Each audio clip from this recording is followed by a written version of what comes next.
a bit of a preamble, as always. Gamergate. Second video, I guess, in my sort of arc into my offensive on Gamergate. I reacted and talked about the Dark Matter video. Um, Speaking on a sort of normie retrospective, talking about history. I'm mostly adding commentary, mostly letting the Dark Matter video stand on itself. I didn't really have any counterpoints or counter arguments. I might have had one point of contention there, but mostly as like an additive to the overall point, because I do think Dark Matter's video was quite well and brilliantly laid out. The arguments quite solid foundationally. But time to get into a little bit of my own self-history. 2014 to 2016 era, I just graduated high school and was going to university. I was more of an apolitical gamer back then.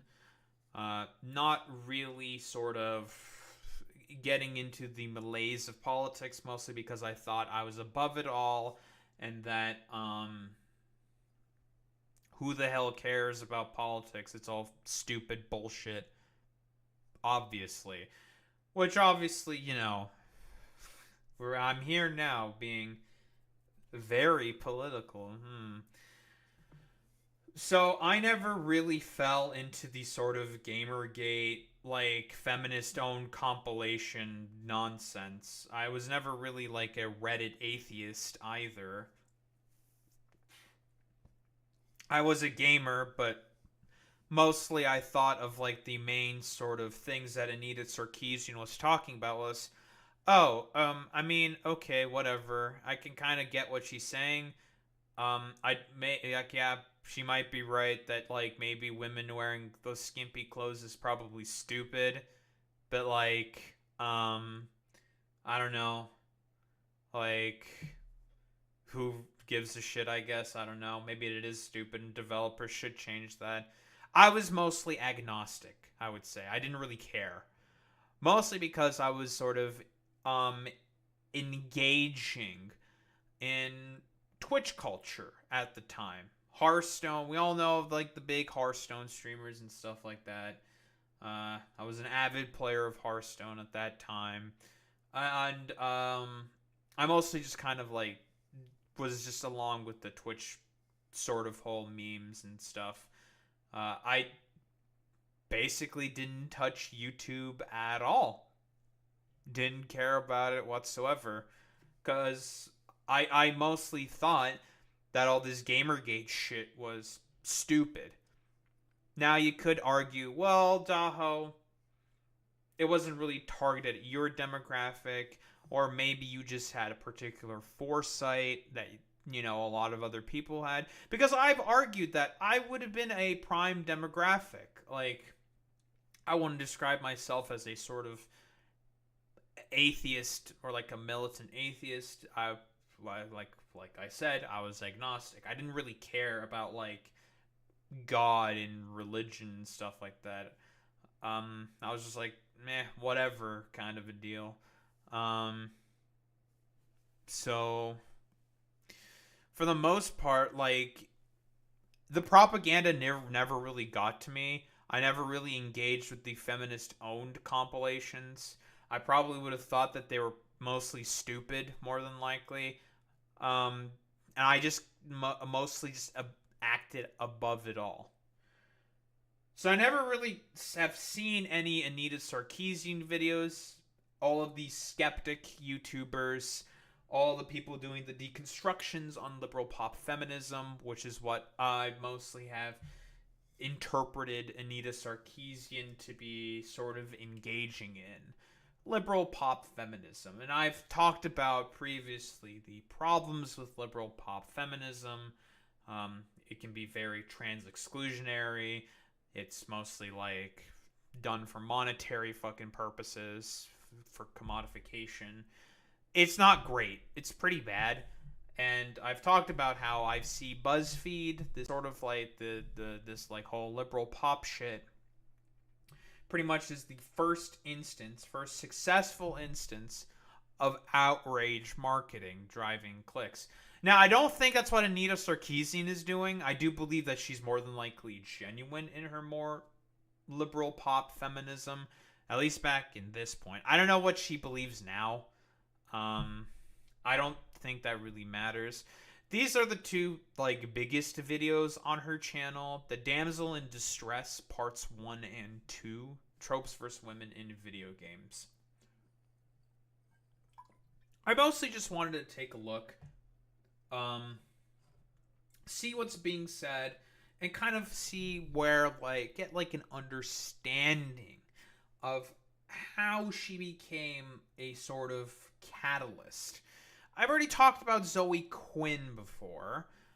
She was a games journalist who apparently, and I don't know if this is a complete conspiracy theory, but they fucking had a relationship with with like a small journalist, asking for favorable coverage on their game,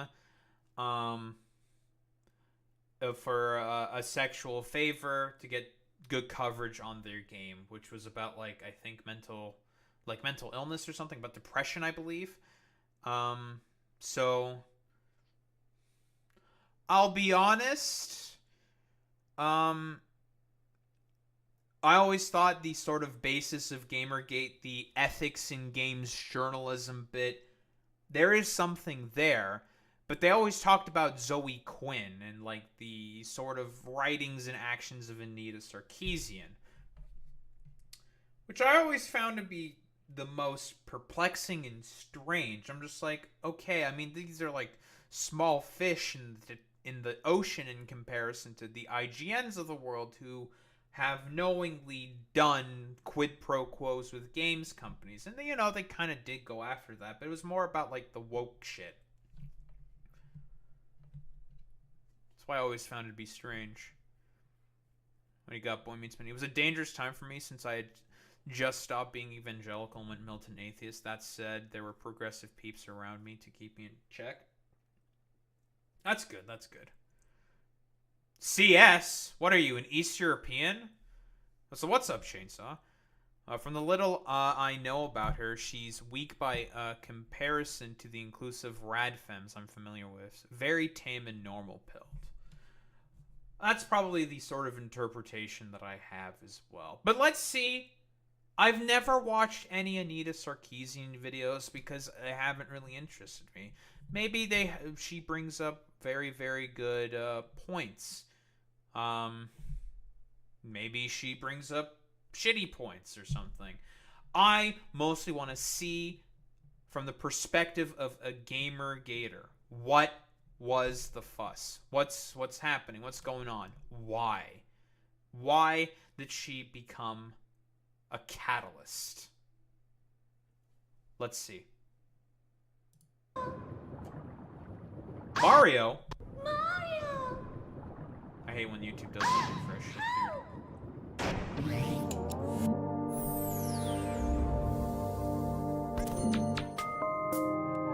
Tropes versus women in video games. Which is true.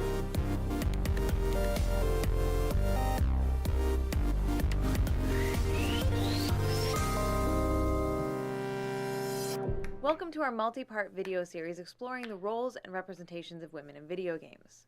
This project will examine the tropes, plot devices, and patterns most commonly associated with women in gaming from a systemic, big-picture perspective.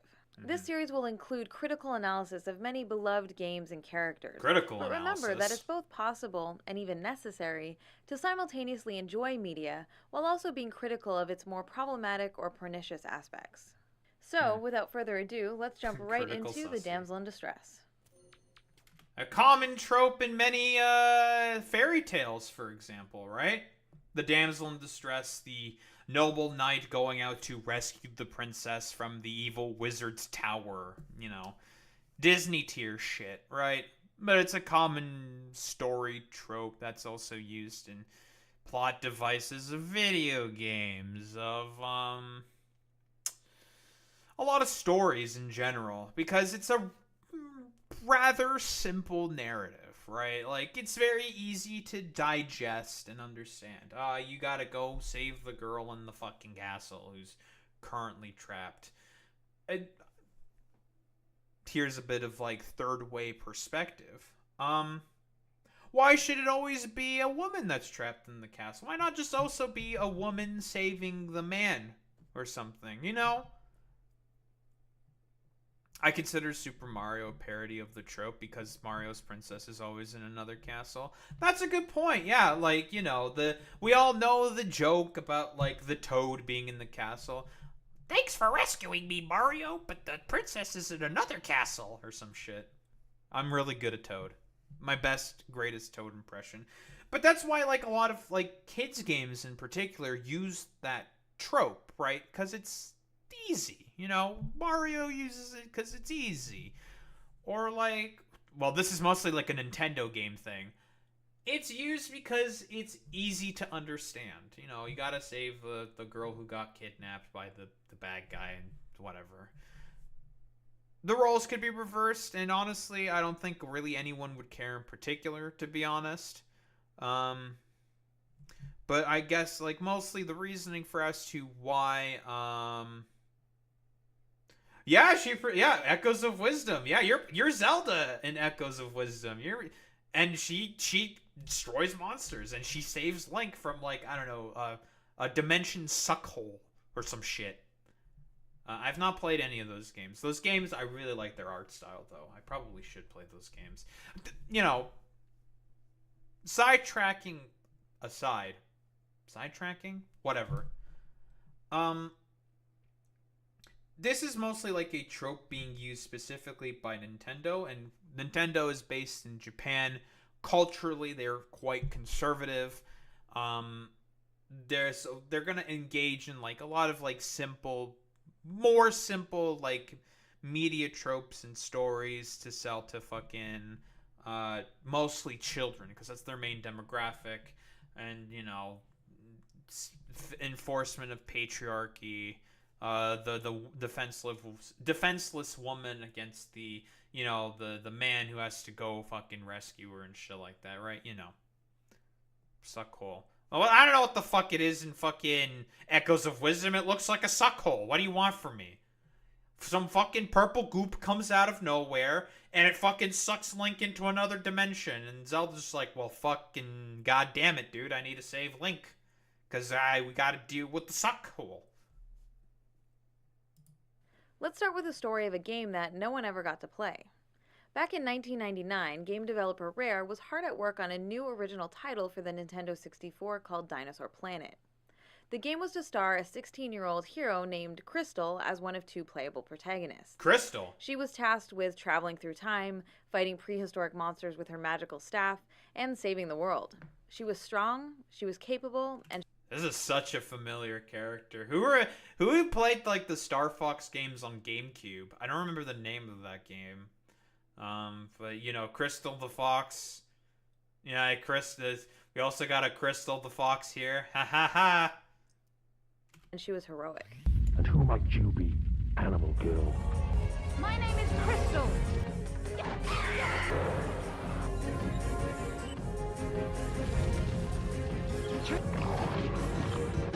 Vor. Woke Vor. Pretty cool, right? Well, it would have been, except the game never got released. As development on the project neared completion, legendary game designer Shigeru Miyamoto joked about how he thought it should be the third installment in his Star Fox franchise instead. Over the next 2 years, he and Nintendo did just that. They rewrote and redesigned the game and released it as Star Fox Adventures for the GameCube in 2002. In this revamped version, the would-be protagonist Crystal... Oh, that's not the GameCube game that I'm thinking of, by the way. I don't know if it was Star Fox Adventures. Was it Star Fox Adventures? Was it Star Fox Adventures? I don't remember, honestly. Maybe it was Star Fox Adventures. I remember playing a Star Fox game on the GameCube. Crystal has been transformed into a damsel in distress and spends the vast majority of the game trapped inside a crystal prison. waiting to be rescued by the new hero, Fox McCloud. The in-game action sequences that were originally built for Crystal were converted to feature Fox instead. Crystal is given a skimpier, more sexualized outfit. Wow, she's beautiful. That's fucking funny. Yeah, this is definitely not the Star Fox game I played on GameCube. I think it might have been the next game after that. This is so fucking goofy. Yeah, this is some very fucking late 90s, early aughts fucking bullshit.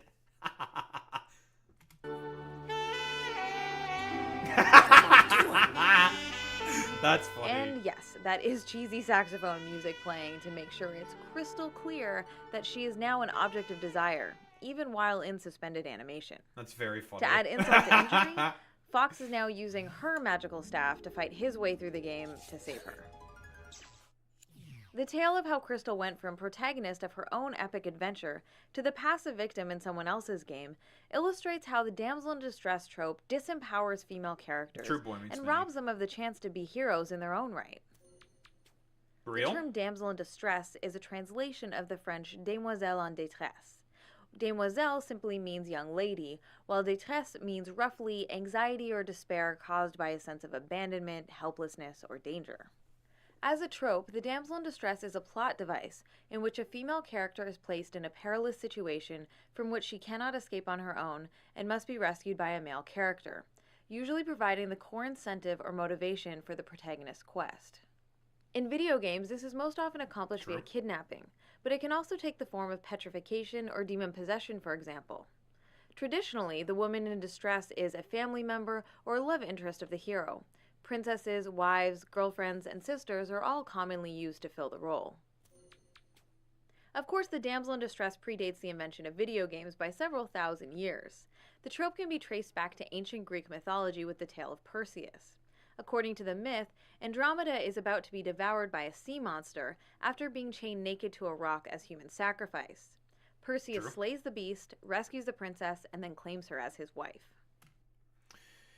Yes, I was mostly waiting for, like, a time that, I could say, like, an argument or something. Because she's not really saying anything for the time being, right? Like,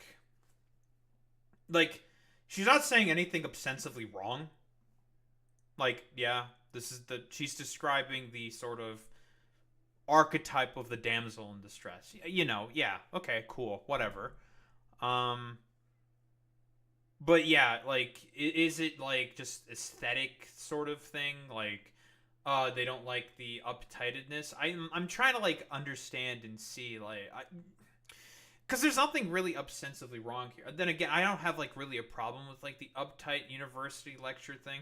If it is just that simple for the fucking Gamergaters, that, like, it's because, she's trying to come off as, like, a university professor, and they're doing, like, the whole fucking meme of myth of meritocracy.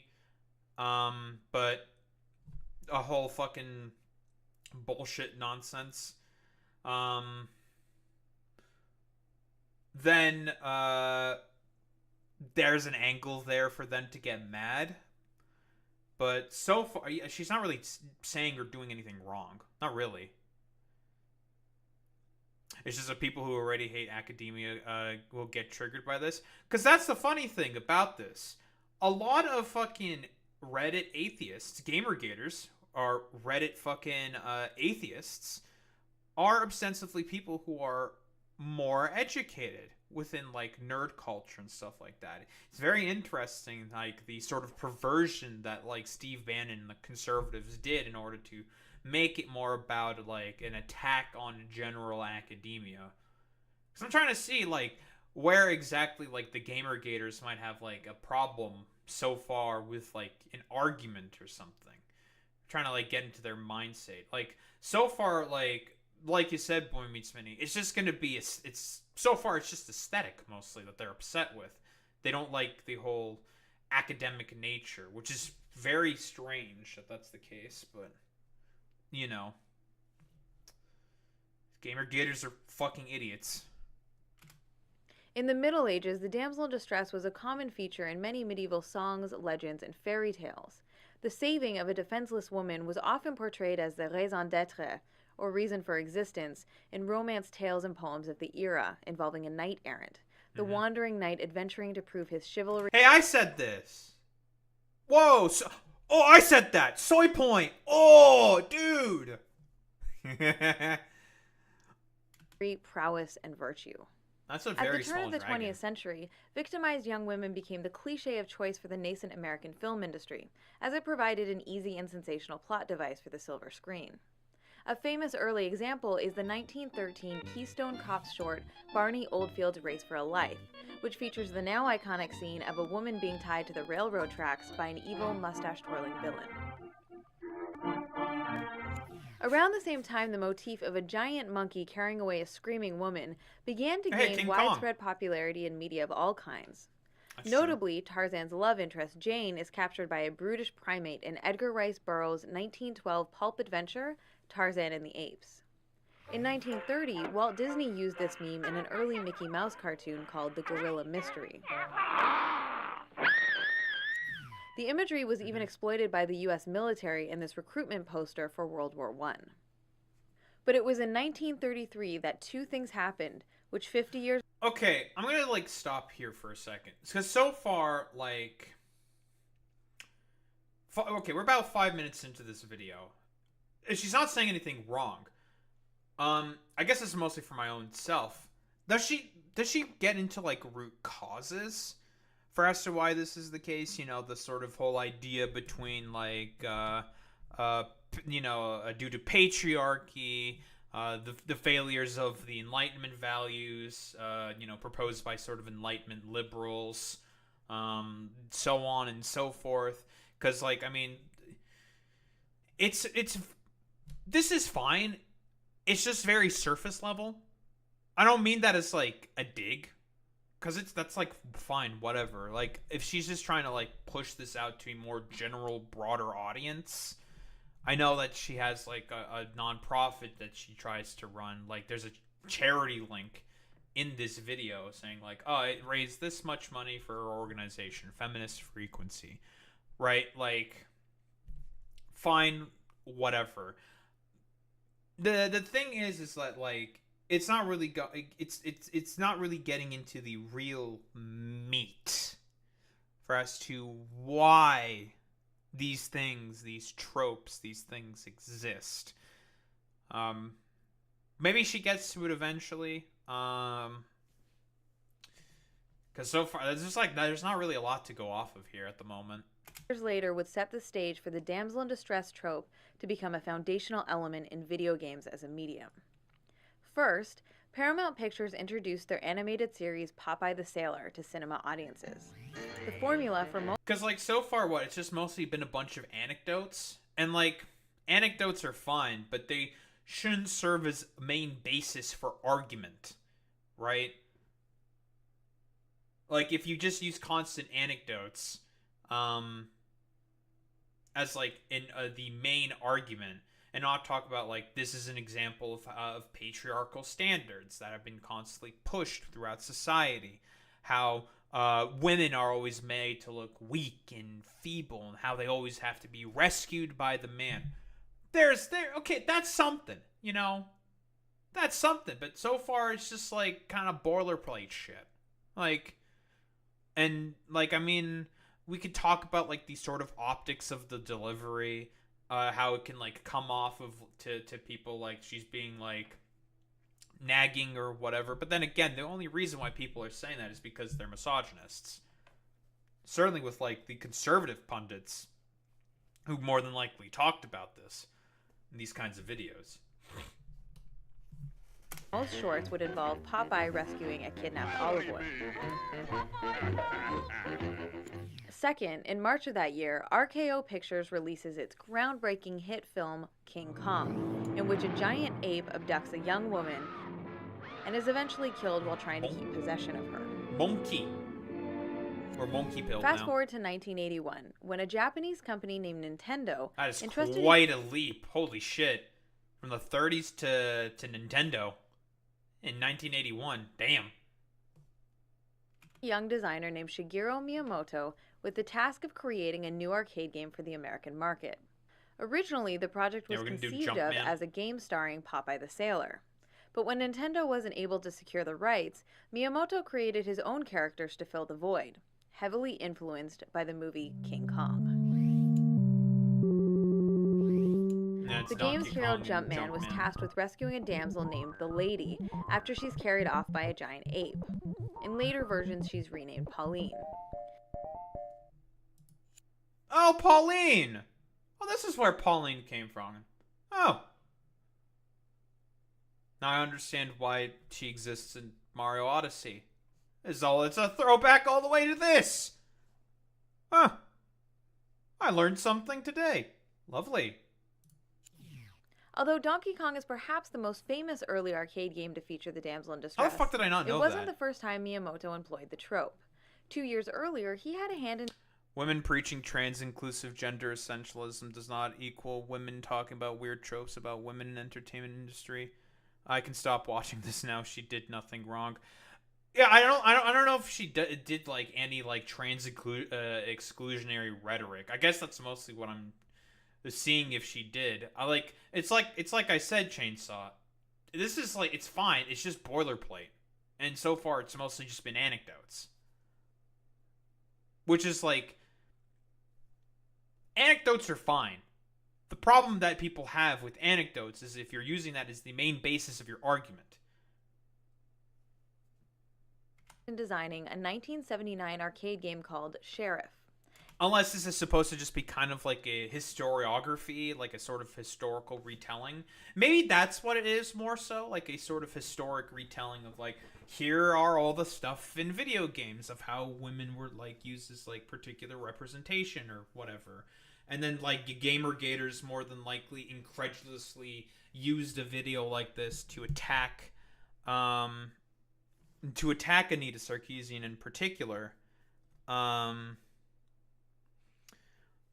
Saying like, oh yeah, well, what about this? And they just do like whataboutism, concern trolling bullshit. And it's just like, okay, I mean, that's not really what like the subject matter of her video was about. Okay. In it, a vague female-shaped collection of pixels, referred to as the Beauty, must be rescued from a pack of bandits. Ooh, the rabbit hole. You're not wrong. Rad femmes saw the misogyny against women like her that were speaking out and completely lost their shit in antithesis of Gamergaters. I'm back in it to win it. Yeah, clipping, shipping, and whatabouting. It's about as, yep. It's what the conservatives do all the time. I don't really know what like rad femmes were really doing during the time of Gamergate. Mostly like probably being non-existent and like being mad about Gamergaters. Probably not very effective ways. But like, I mean, so far it's just like, it's not really going on here. It's whatever. The hero is then rewarded with a smooch of victory for his bravery in the end. A few years later, Miyamoto recycled his Donkey Kong character designs. Pauline became the template for a new damsel named Princess Toadstool, and Jumpman became a certain very famous plumber. Hi, Mario.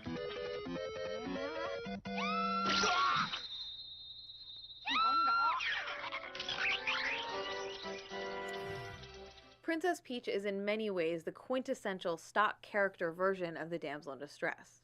Sure. The ill-fated princess appears in 14 of the core Super Mario Bros. Platformer games, and she's kidnapped in 13 of them.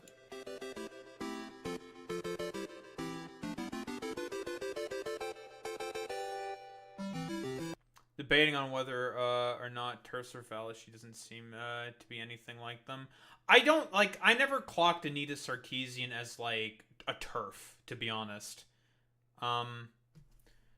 Like I said before, like she engages in like liberal pop feminism, but like for the most part I would say like it's just right now like this is just it's boilerplate stuff. It's like, okay, I mean nothing really ostensibly wrong is being said here. It's just like there's no real meat. Which is fine. Because this so far this has just been like sort of so far I mean this is just like kind of tame and it's just a sort of historiography, which is fine. But Gamergaters probably lost their shit about this. Maybe I'm not looking at the correct videos. The North American release of Super Mario Bros. 2 in Not all are 1988 even remains the radical. only game in the core I series think that might have been in on which Peach purpose. is not kidnapped, and also the only game in which she's a playable character. Though it should be noted, it wasn't originally created to be a Mario game at all. The game was originally released in Japan under a completely different title called Yumi Kojo Doki Doki Panic, which roughly translates to Dream Factory Heart Pounding Panic. 勝つ投げる正統派アクションゲーム夢工場ドキドキパニック7月10日発売 Nintendo of America thought that the original Japanese The Lost release Levels. of Super Mario Bros. 2 As the was Lost Levels. too difficult and too similar to the first game, so they reskinned and redesigned Doki Doki Panic to star Mario and Luigi instead.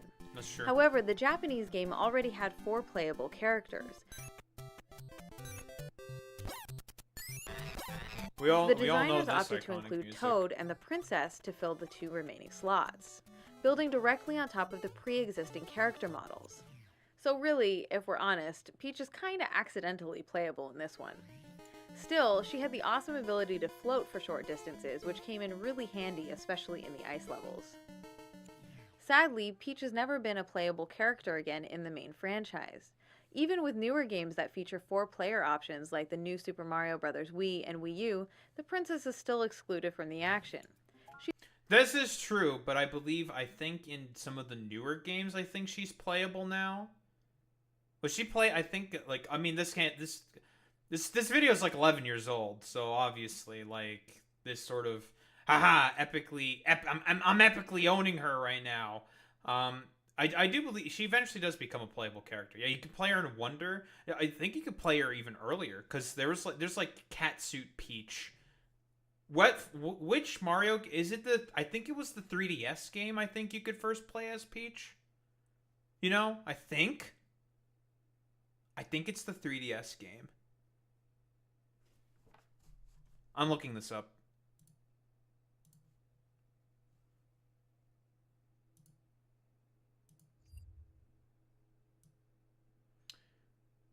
So you can't predict every franchise. Yeah, that's true. -1 to Anita Sarkeesian there, unfortunately for her. What was the first Mario game where Peach was playable? Okay, well, she's talking about okay. Super Mario Bros. 2. Okay, well, I'm guessing. Besides that.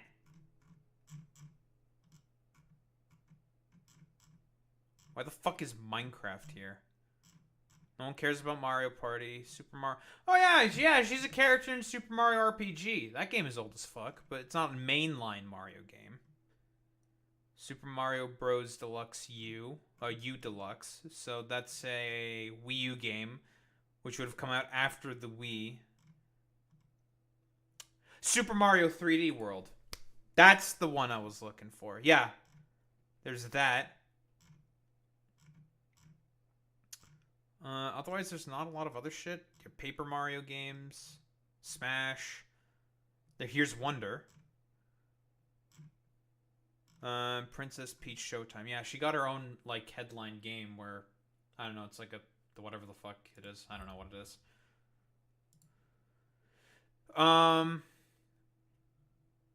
You're right, Chainsaw. Yes, initially in Super Mario RPG, you had to rescue her, where she was a damsel in distress. You had to rescue her, and then she became a playable character. You are correct. Nintendo doing a little bit of double dipping there, but you know, they do that like all the time as like kind of like a joke. Not to defend Nintendo in this particular instance, but I think it was 3D World, right? I think it was 3D World where she was a actual playable character. I think. I don't remember exactly 100%. She's been replaced with another Toad instead, as to allow Nintendo to force her back into the damsel role again and again.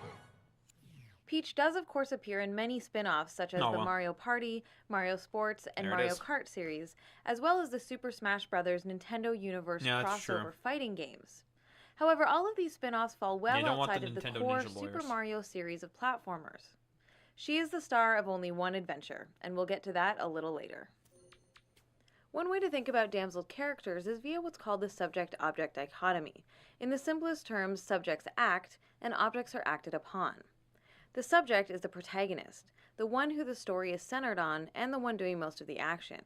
In video games, this is almost always the main playable character, and the one from whose perspective most of the story is seen. Colonel, I'm taking a picture with Nintendo characters. That's Fox McCloud and Tooned Link. Snake. I didn't really give a shit about that, Colonel. The damsel trope typically makes men the subject of narratives, while relegating women to the role of object. This is a form of objectification because as objects, damseled women are being acted upon, most often becoming or reduced to a prize to be won, a treasure to be found, or a goal to be achieved. The brief intro sequence accompanying many classic arcade games tends to reinforce the framing of women as a possession that's been stolen from the protagonist. True.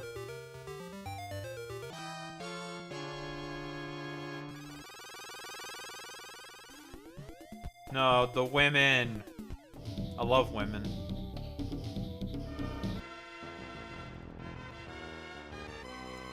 The hero's fight to retrieve his stolen property then provides the lazy justification for the actual gameplay. At its heart, the damsel trope is not really about women at all. She simply becomes the central object in a competition between men, at least. I'm not exactly certain if it's an accurate descriptor. Okay, I guess now we can have some actual criticism here. I'm not sure if it's necessarily an accurate statement to say that it's a lazy sort of descriptor. I don't think I necessarily agree to that. The damsel in distress trope is a very easy narrative plot device to explain to children. And if we're talking about old video games, like 80s, 90s video games, we have to talk about what these companies are marketing towards. Who are they trying to market mostly towards? Well,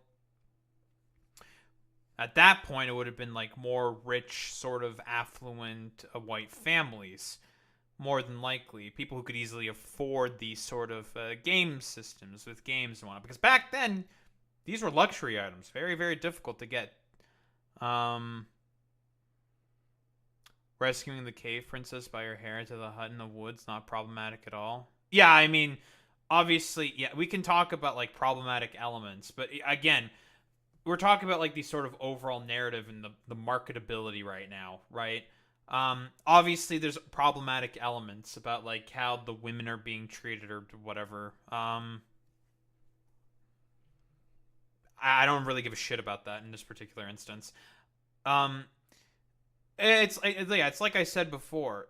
It's a very simple narrative plot device that's really easy for children to glam on and understand, which is who these were primarily marketed towards to begin with, and for parents to not easily fucking freak the fuck out over, because we're still pretty much we're in the times where all the fucking boomers started to get jobs, settled down, and not be stupid annoying hippies anymore, but instead become stupid annoying evangelical fucking dipshits and morons who easily get super fucking triggered by I don't know, potential progressive messaging, thinking of it as satanic or whatever. Because again, all of this stuff is predating / about to hit the satanic panic, or more or less, it was more or less in the swing at that point. At least in its traditional incarnations. I've heard it said that in the game of patriarchy, women are not the opposing team, they are the ball. So for example, we can think of the Super Mario franchise as a grand game being played between Mario and Bowser, and Princess Peach's role is essentially that of the ball. The two men are tossing her back and forth over the course of the main series, each trying to keep and take possession of the damsel ball.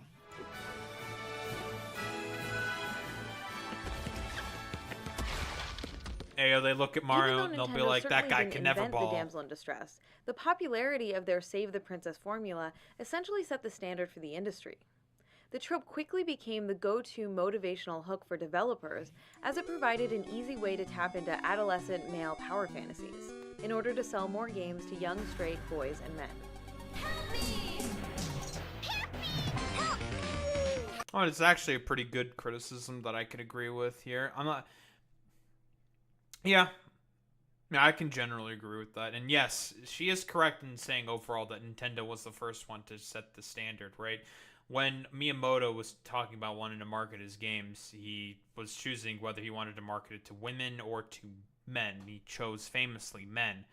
And sort of this was when the whole sort of reorientation of color sort of happened, where blue was for boys and pink was for girls. That was also Nintendo as well.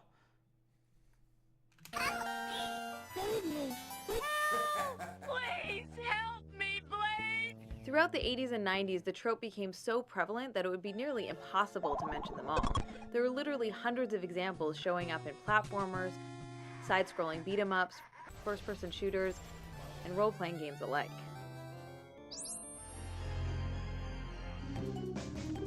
Crash Bandicoot. Let's take a quick moment to clear up some common misconceptions about this Bandicoot. trope. As a plot device, the damsel in distress is often grouped with other separate tropes, including the designated victim, the heroic rescue, and the smooch of victory. However, it's important to remember that these associated conventions are not necessarily a part of the damsel in distress trope itself. So the woman in question may or may not play the victim role for the entire game or series, while our brave hero may or may not be successful in his rescue attempt. All that is really required to fulfill the damsel in distress trope is for a female character to be reduced to a state of helplessness from which she requires rescuing by a typically male hero for the benefit of his story arc. This brings us to the other famous Nintendo princess. In 1986, Shigeru Miyamoto doubled down on his damsel in distress formula with the NES release of The Legend of Zelda. This was the first in what would become one of the most beloved action-adventure game franchises of all time. The Legend of Zelda continues. Find the crystals. Rescue the princess. Zelda 2, the adventure Get him, Lonk. from Nintendo. Now you're playing with power. Over the course of more than a dozen games spanning a quarter century, all of the incarnations of Princess Zelda have been kidnapped, cursed, possessed, turned to stone, or otherwise disempowered at some point.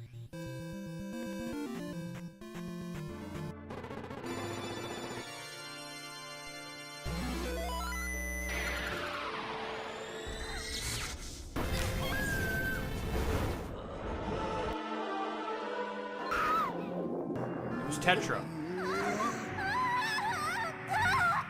Zelda has never been the star Jesus in her Christ. own adventure, nor been a true playable character in the core series. However, it must be said that not all damsels are created equal, and Zelda is occasionally given a more Clearly, time to epically own and debunk Anita Sarkeesian. Ha! Echoes of wisdom. Alright. Stupid hyperbole aside. active or integral role to play than her counterpart in the Mushroom Kingdom. Unlike Peach, Zelda is not completely defined by her role as Ganondorf's perpetual kidnap victim, and in a few later games, she even rides the line between damsel and sidekick. Remember, the damsel in distress's plot device is something that happens to a female character. Yeah, like Zelda is like if you know anything about Zelda lore, she is quite powerful. She is one of the chosen of the Triforce, the Triforce of Wisdom. But like that's why like Ganondorf constantly seeks her out because he wants to complete the Triforce for himself. Whereas of course, you know, Link, Blink, Dink, being a representation of the Triforce of Courage, is the courageous hero who always stands against the Demon King. Blah blah blah blah blah. But she's like capable of very powerful magic on her own, as well. Zelda, that is. And not necessarily something a character is from start to finish. Once in a while, she might be given the opportunity to have a slightly more active role in facilitating the hero's quest, typically by Like opening Ocarina of doors, Time. giving hints, power-ups, and other helpful items.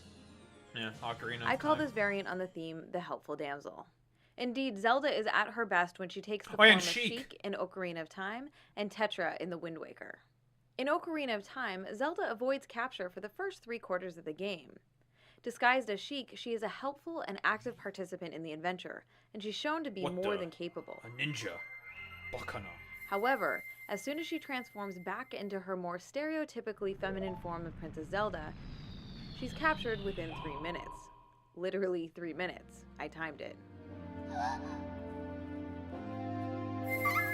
Her rescue then becomes central to the end of Link's quest.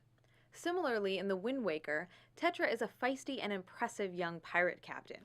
But as soon as she's revealed to be and transformed into her more stereotypically feminine form of Princess Zelda, she's told that she's no longer Zelda. allowed to accompany Link on the adventure because it's suddenly too dangerous for her.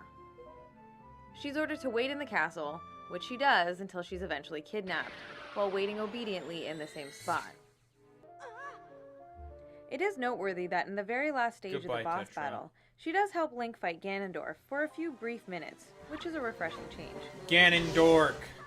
However, the next time Tetra's incarnation appears in 2007's The Phantom Hourglass, she's kidnapped immediately during the intro. Later, she's turned to stone and then kidnapped for a second time. It's disappointing that even with her moments of heroism, Zelda is still damseled. She is removed from the action, pushed aside, and made helpless at least once in every game she appears in.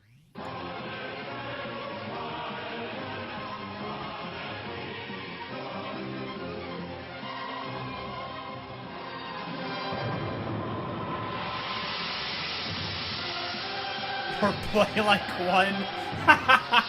That's pretty explicit, This Nintendo. brings us to one of the core reasons why the trope is so problematic and pernicious for women's representations. The damsel in distress is not just a synonym for weak. Instead, it works by ripping away the power She said it. If you're a 1% damsel, you're a damsel, and that's bad. That would be like an argument that a Gamergater would probably use, right? Oof. Are we talking about, like, are you saying oof in, like, reference to that Nintendo commercial, chainsaw? I have no idea, honestly. But honestly, like, there's not really much to say here. She's not really, again, I feel like I'm beating a dead horse. Again. I don't think I'm ostensibly wrong. It's very boilerplate. Yeah, that was so bad. What are you referencing to? Like something Anita said, or what Nintendo did with will you save the girl, or will you play like one? That's really bad.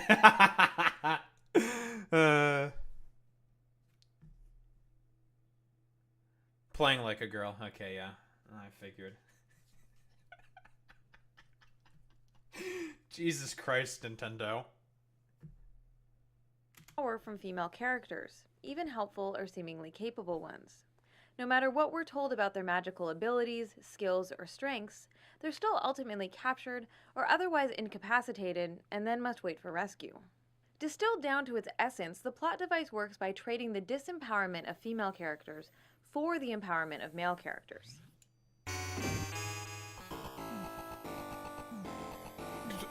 Skinheads have taken Madonna hostage. What the fuck?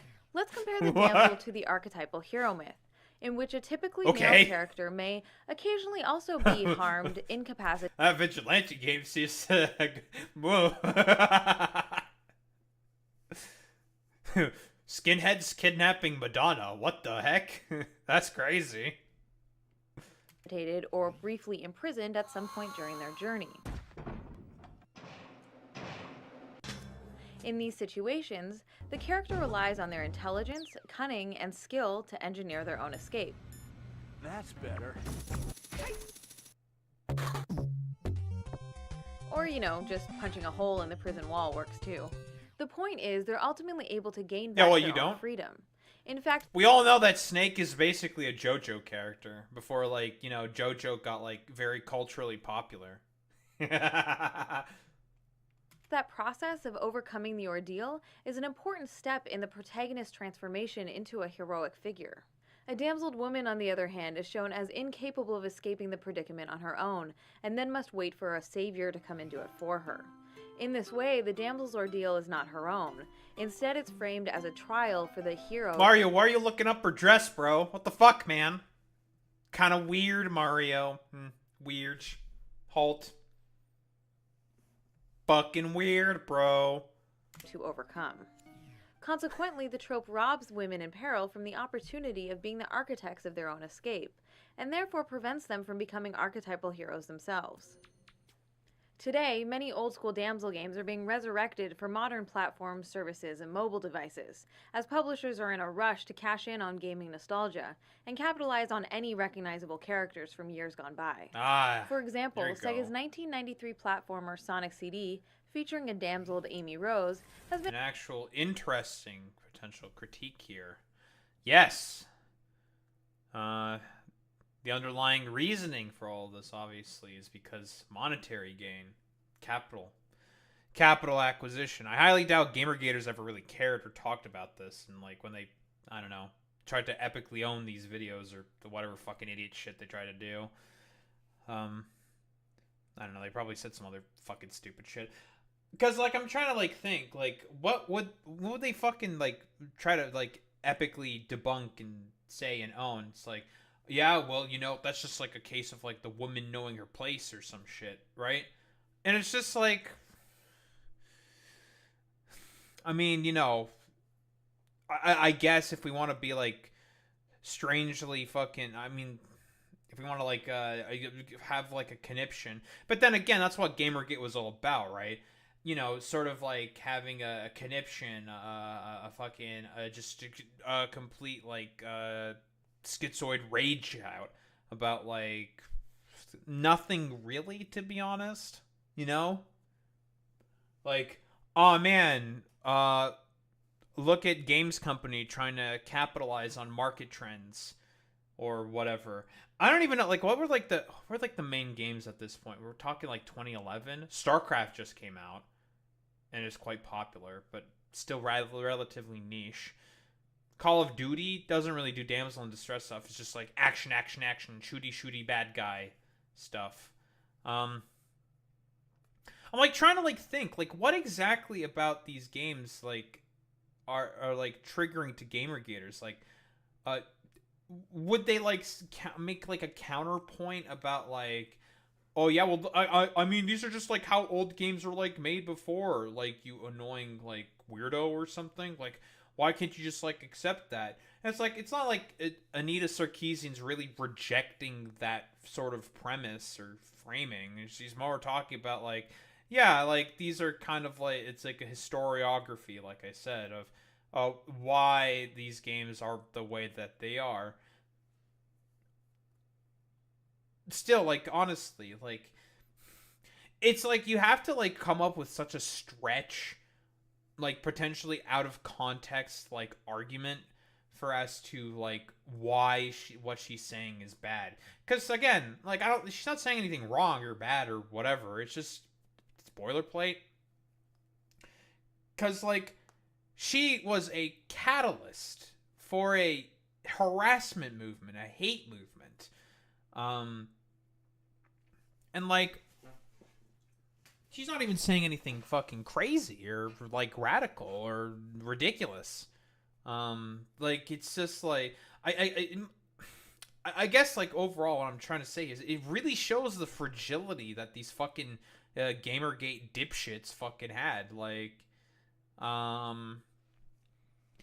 cause it's just like, man, there's just like, what do you attack? You have to like come up with some fucking like shit out of a hat.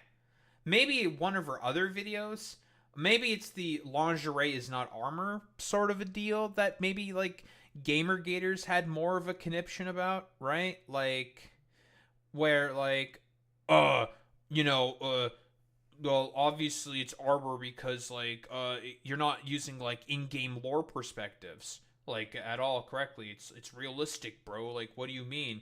Because I know that's like would have been the main counter arguments there. But honestly, like, this is just like kind of whatever, you know. Snowflake misogyny, to be honest. It really does going back to what Dark Matter said. It's like these, like, the Gamergaters, they're the snowflakes. They're the ones who got triggered, you know? Because, like, this is nothing. This is boilerplate. It's not bad. Nothing wrong being said here. It's just like a simple historiography. It's not complicated. It's pretty, like, yeah, look, these are patterns and trends noticed throughout marketing. And I think they're bad because it's disempowering to women. And it's like, well, that's fine. Yeah, it's a fine argument.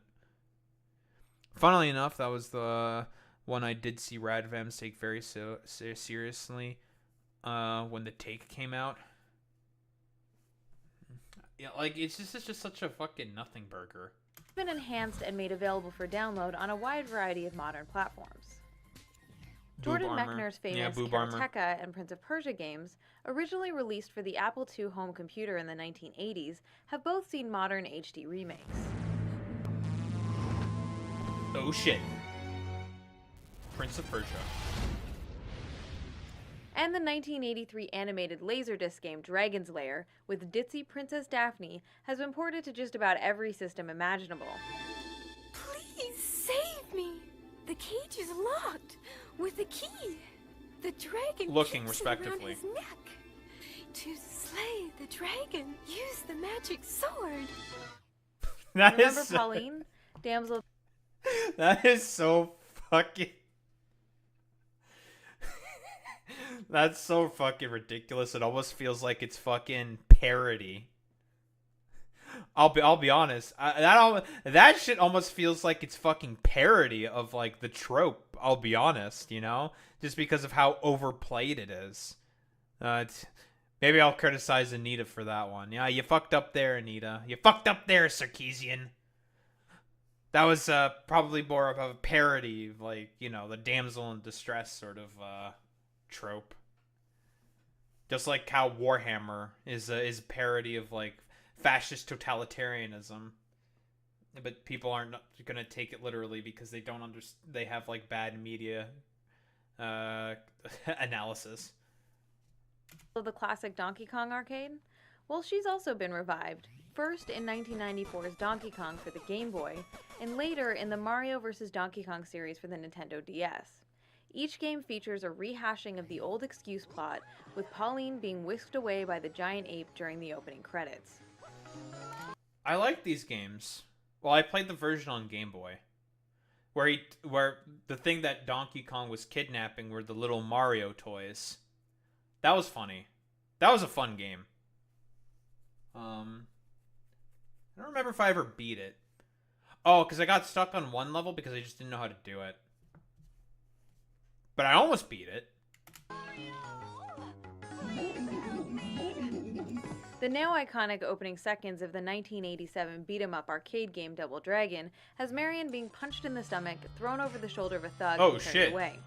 In several versions, her panties are clearly shown to the player while she's panty shot. What the? The game has been remade, re-released, and ported to dozens of systems over the past 25 years, ensuring that Marion will be battered and damseled for each new generation to enjoy. Most recently, Double Dragon Neon in 2012 reintroduced new gamers to this regressive crap yet again, this time in full HD.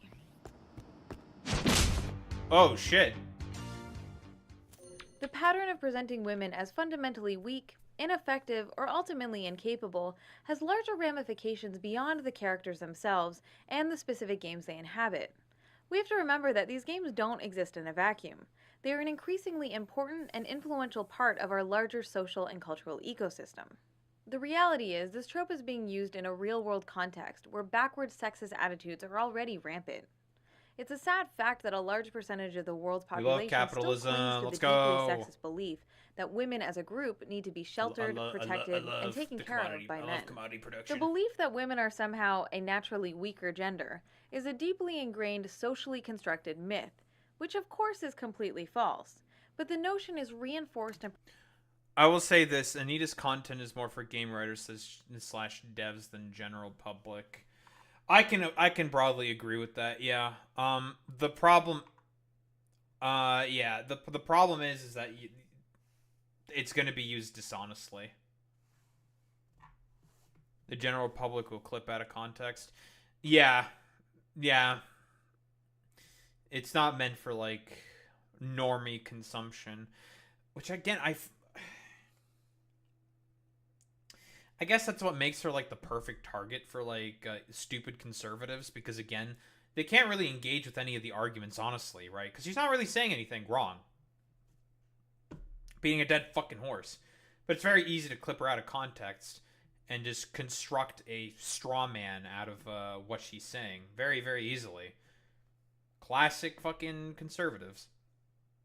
Perpetuated when women are continuously Because in portrayed reality, they're okay as frail, with this. fragile, and vulnerable creatures. Just to be clear, I'm not saying that all games that use the damsel in distress as a plot device are automatically sexist or have no value. But it's undeniable that popular culture is a powerful influence in our lives, and the damsel in distress trope as a recurring trend does help to normalize extremely toxic, patronizing, and paternalistic attitudes about women. Now, I grew up on Nintendo. Yeah, you never see the Gamergaters clip that out of context.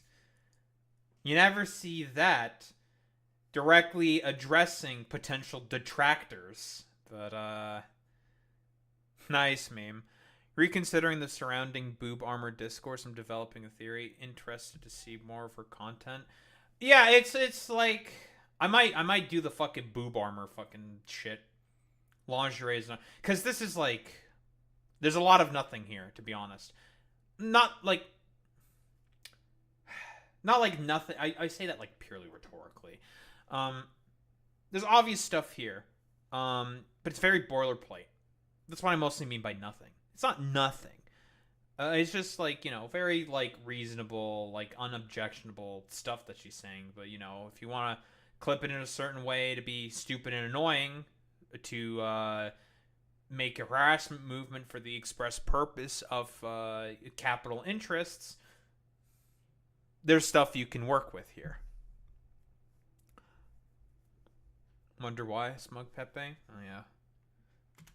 I've been a fan of the Mario and Zelda franchises for most of my life, and they'll always have a special place in my heart, as I'm sure is true for a great number of gamers out there.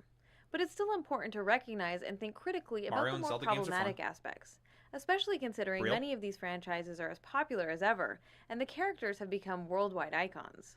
The good news is that there's nothing stopping developers from evolving their gender representations and making more women heroes in their future games. Yo, any echoes It'd of be great to wisdom finally enjoyers? see Zelda, Sheik, and Tetra as the protagonists of their own games. And not just mobile DS games, I'm talking full-on console adventures. Okay, so we've established that the damsel in distress trope is one of the most widely... Yeah, I wonder if, I'm assuming, she probably knows about Echoes of Wisdom, probably. Right? She probably knows. Maybe she's happy about that game, you know, because it's Nintendo finally deciding to get and evolve with the times. Because, as we all know, Nintendo is very woke, DEI higher, very woke. Listen, Link is not the main protagonist of a mainline Zelda game. What's up with that? I don't understand. Like, it's about, he got, like, in the suck hole, and I don't really like that. I think that's kind of bad. Because, like, Zelda's just got a stupid little wand, and she can, like, make, like, a dude fight for her or something. Although maybe, like, she might have a problem with that because, like, Zelda is not, like, the one main person who's fighting monsters. What, like, items can you make in Echo of Wisdom? Can she, like, wield the sword? Items in Echoes of Wisdom. She can. Okay. So, yeah. She probably would really like Echoes of Wisdom then. Because, you know, seemingly Anita Sarkeesian is probably consistent. Probably way more consistent and honest than fucking dipshit Gamergaters. Not just from Gamergate dipshits, but their obscene discourse. I think the Radfems jumping on the bandwagon probably gave this discourse more cringe and serious optics that it became known for. Not through anything Sarkeesian actually said, just a thought. You're absolutely correct there, Chainsaw. That's a aspect that I didn't mention yet. More than likely because, like, liberal pop feminists are stupid and not very good at articulating their positions.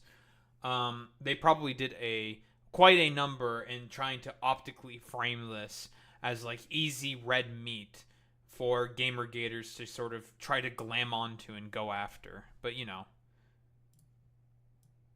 she has a sword fighter form with a cooldown that's recharged on enemy kills. Well, there you go.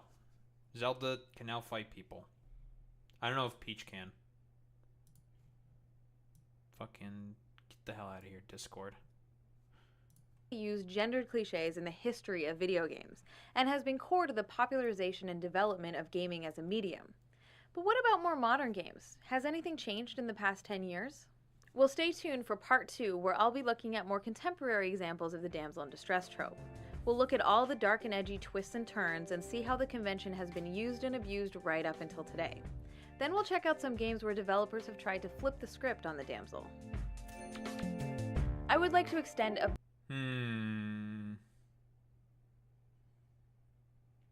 Do I want to watch part 2? Because, like, again, like, part 1 so far has mostly just been a sort of historiography. Nothing really to dig into. Nothing really obscenely objectionable. I don't know, like, what Radfems probably were saying about this to potentially, like, boost this more and more for the epic Gamergaters to dunk on. But, yeah, coming from the horse's mouth, totally reasonable. But then again, I'm going to refer back to the Dark Matter video. He had a sort of chat about this, you know, in his segment of the one SJW woman that got like one frame out of context and then was used to sort of catalyze like billions of fucking memes and thumbnails about her. One fucking frame and that was it. They can do the same thing here, right? And then, you know, you see like what the woman was talking about. It's ostensibly some of the most like reasonable argument. Yeah, she wasn't the one screaming in that clip. Nope, she wasn't. She was the only one who was providing reasonable argument, actually trying to engage with dipshit Trump supporters. I never really liked that trope, even like back then when all the Gamergaters were fucking using it. It's even now, because now it's just like you know the context now. It's just like, dude, like you people are fucking cringe. Jesus Christ, like what is wrong with you people? I don't know. Like, very tame. Nothing really... Nothing ostensively objectionable, to be honest. Do we want to talk about part 2? Just, like, speed through that real quick.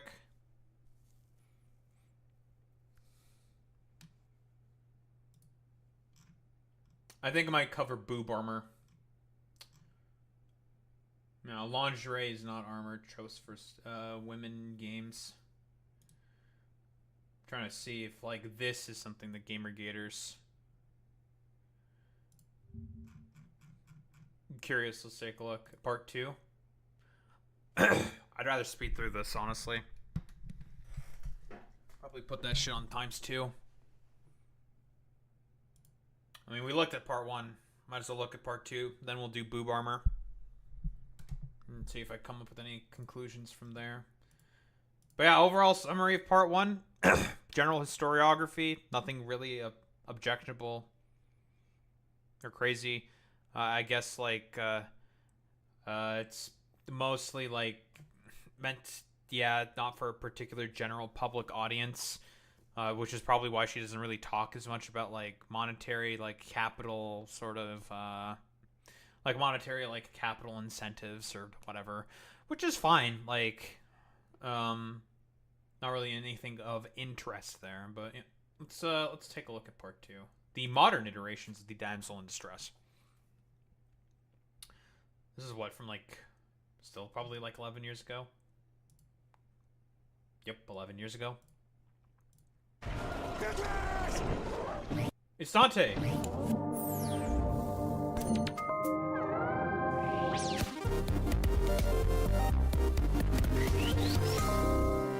Welcome to the second episode in our multi-part series exploring the roles and representations of women in video games. This project examines the tropes, plot devices, and patterns most commonly associated with women in gaming from a systemic, big-picture perspective. Over the course of this series, I will be offering critical analysis of many popular games and characters, but please keep in mind that it's both possible and even necessary to simultaneously enjoy a piece of media while also being critical of its more problematic or pernicious aspects.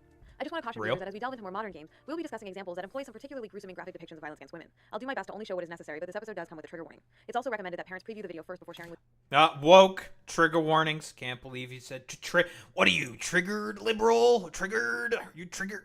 Okay. younger children. In our previous episode, we explored the history of the damsel in distress and how the trope became so pervasive in classic era games from the 80s and early 90s. We also explored some of the core reasons why damsel characters are so problematic as representations of women. So if you haven't seen it yet, please check that one out before continuing to watch this one. As a trope, the damsel in distress is a plot device in which a female character is placed in a perilous situation from which she cannot escape on her own and then must be rescued by a male character, usually providing an incentive or motivation for the protagonist's quest. Now, it might be tempting to think that the damsel in distress was just a product of its time, and that by now surely the trope must be a thing of the past. Well, while we have seen a moderate increase in the number of playable female characters, the plot device hasn't gone away. In fact, the damsel in distress has seen a resurgence in recent years. Kingdom Farts. Get me out of here. He's hurting me. Alice? You know, the Force Unleashed too. What a dear little bird you are. And that's just the tip of the iceberg. Suffice it to say, the trope is alive and well even today.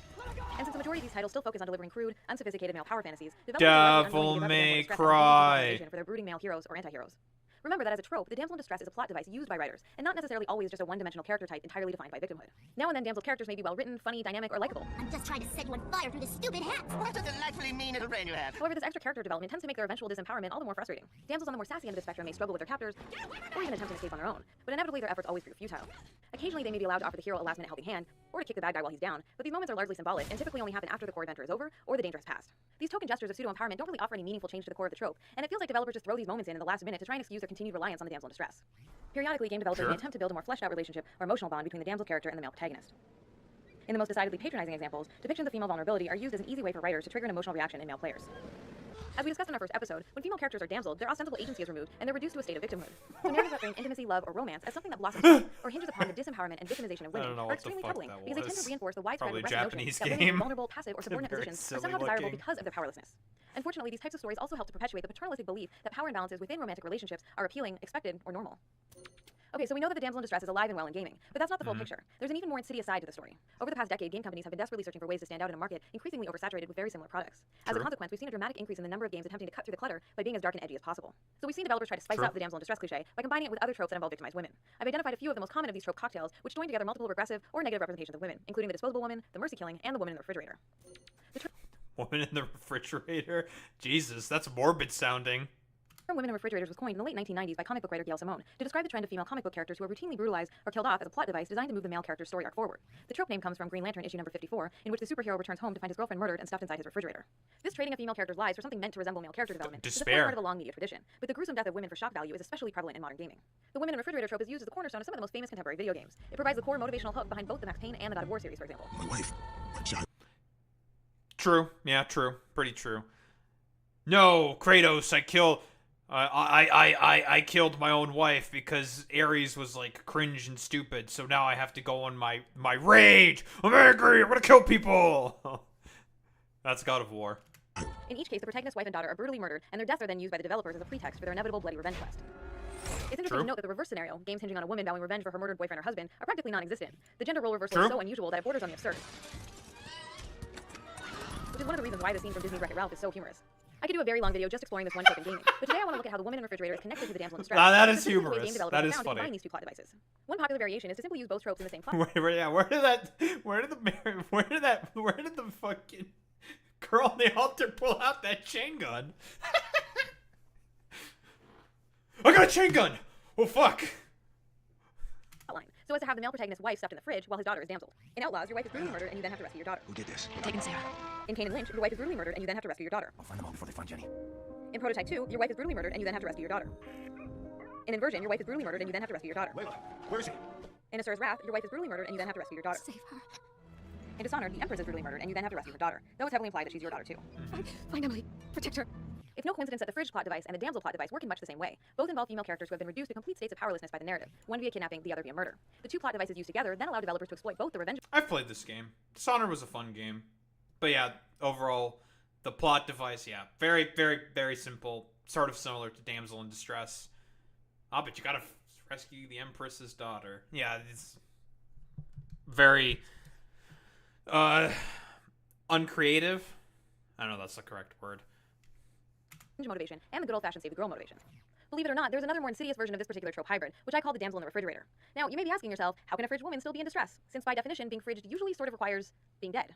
Well, here's how it works. The damsel in the refrigerator occurs when the hero's sweetheart is brutally murdered, and her soul is then trapped or abducted by the villain. This oh-so-dark and edgy twist provides players with a double dose of female disempowerment, and allows developers to again exploit both the revenge motivation and the saving the damsel motivation, but this time with the same woman at the same time.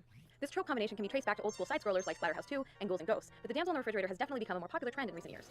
In Medieval 2, your murdered girlfriend's soul is stolen and you must fight to save her. In the Darkness 2, your murdered girlfriend's soul is trapped in hell and you must fight to free her. My soul is mine. In Shadows of the Damned, your murdered girlfriend's soul is trapped in hell and you must fight to free her. In Dante's Inferno, your murdered wife's soul is trapped in hell and you must fight to free her. Boobs. In Castlevania Lords of Shadow, your wife's soul is trapped on Earth and you must fight to free her.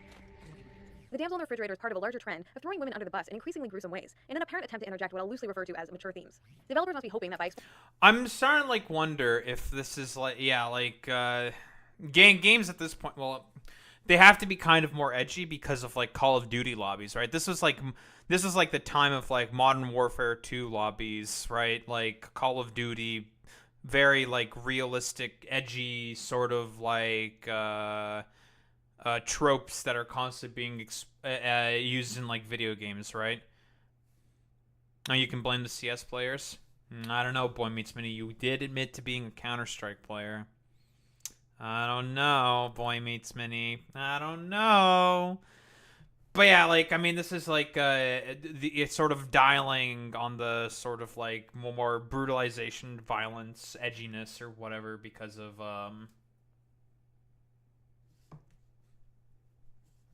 you blame Call of Duty for this.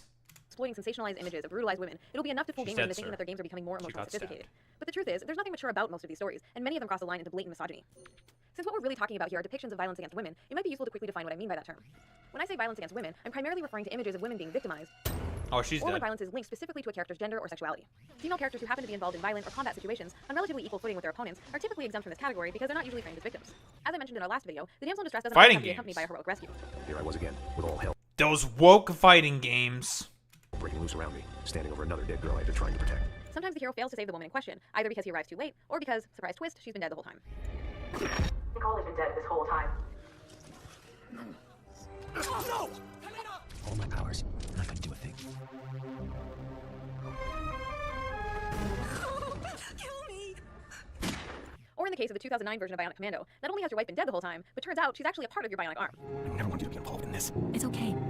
I'll always be by your side. Yes, you heard that correctly. His wife is his arm.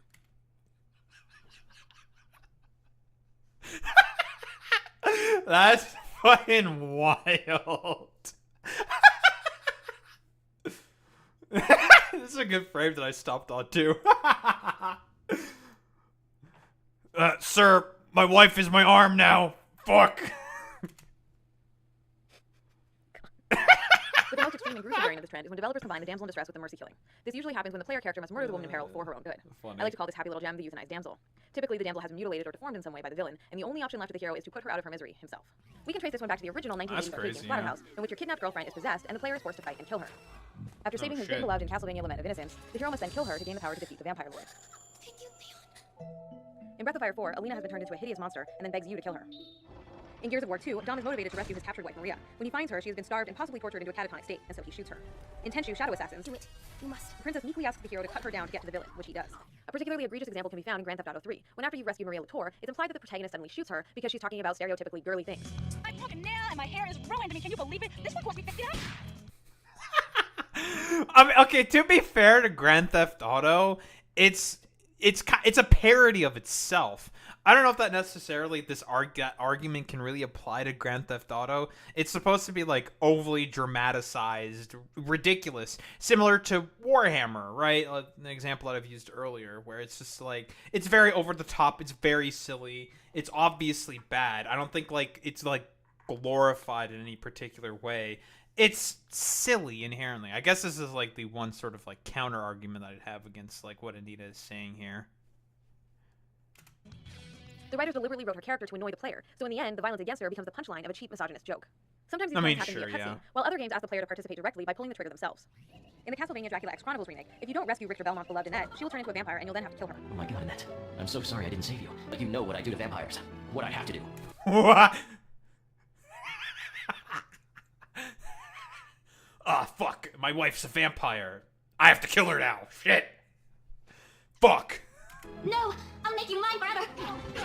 The captured women in Duke Nukem 3 beg you to kill them throughout the game. This misogynist scene is regurgitated and actually made worse in the 2011 follow-up, Duke Nukem Forever, developed by Gearbox. Another popular Gearbox game, Borderlands 2, also uses this plot twist when Angel asks the player to murder her as a way to try and... Injectors that keep me alive will stop the key from charging, and it will end a lifetime of servitude.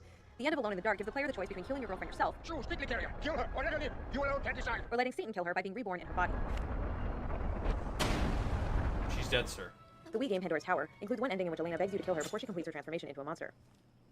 Please, I beg of you. She's dead, sir. Help me! I'm so afraid! In the 2006 shooter Prey, when the hero finally reaches his abducted girlfriend, she's been hideously mutilated and fused with a monster, which he must fight while she screams for help over and over again. Stay away from me, Tommy! She wants me to kill you! I can't stop it! After being incapacitated, she begs you to kill her. Please, Tommy, let me go. And the player can't advance in the narrative until you shoot her in the face. Jesus Christ. These damseled women are written so as to subordinate themselves to men. They submissively accept their grisly fate and will often beg the player to perform violence on them, giving men direct and total control over whether they live or die, even saying thank you with their dying breath. In other words, these women are asking for it. Man, yeah, these old games are pretty fucking edgy. And but in the lazy way. Listen, when I'm edgy, I'm funny about it. I'm subversive, okay? I am a representation of the new edgy, okay? I am not like the other edgelords. Hashtag not all edgelords, you know? But I don't know, so far she's not really saying anything crazy. Yeah, but the 2010s, even mid-aughts, I'd say, are unhinged edgy. Because, again, what's it trying to sort of be a replicant of? What's it sort of trying to chase? What were the big games during that time? Call of Duty, which was unhinged military edgy propaganda in of itself, right? Same with a lot of other games are sort of just unhinged sort of edgy sort of games and shit like that.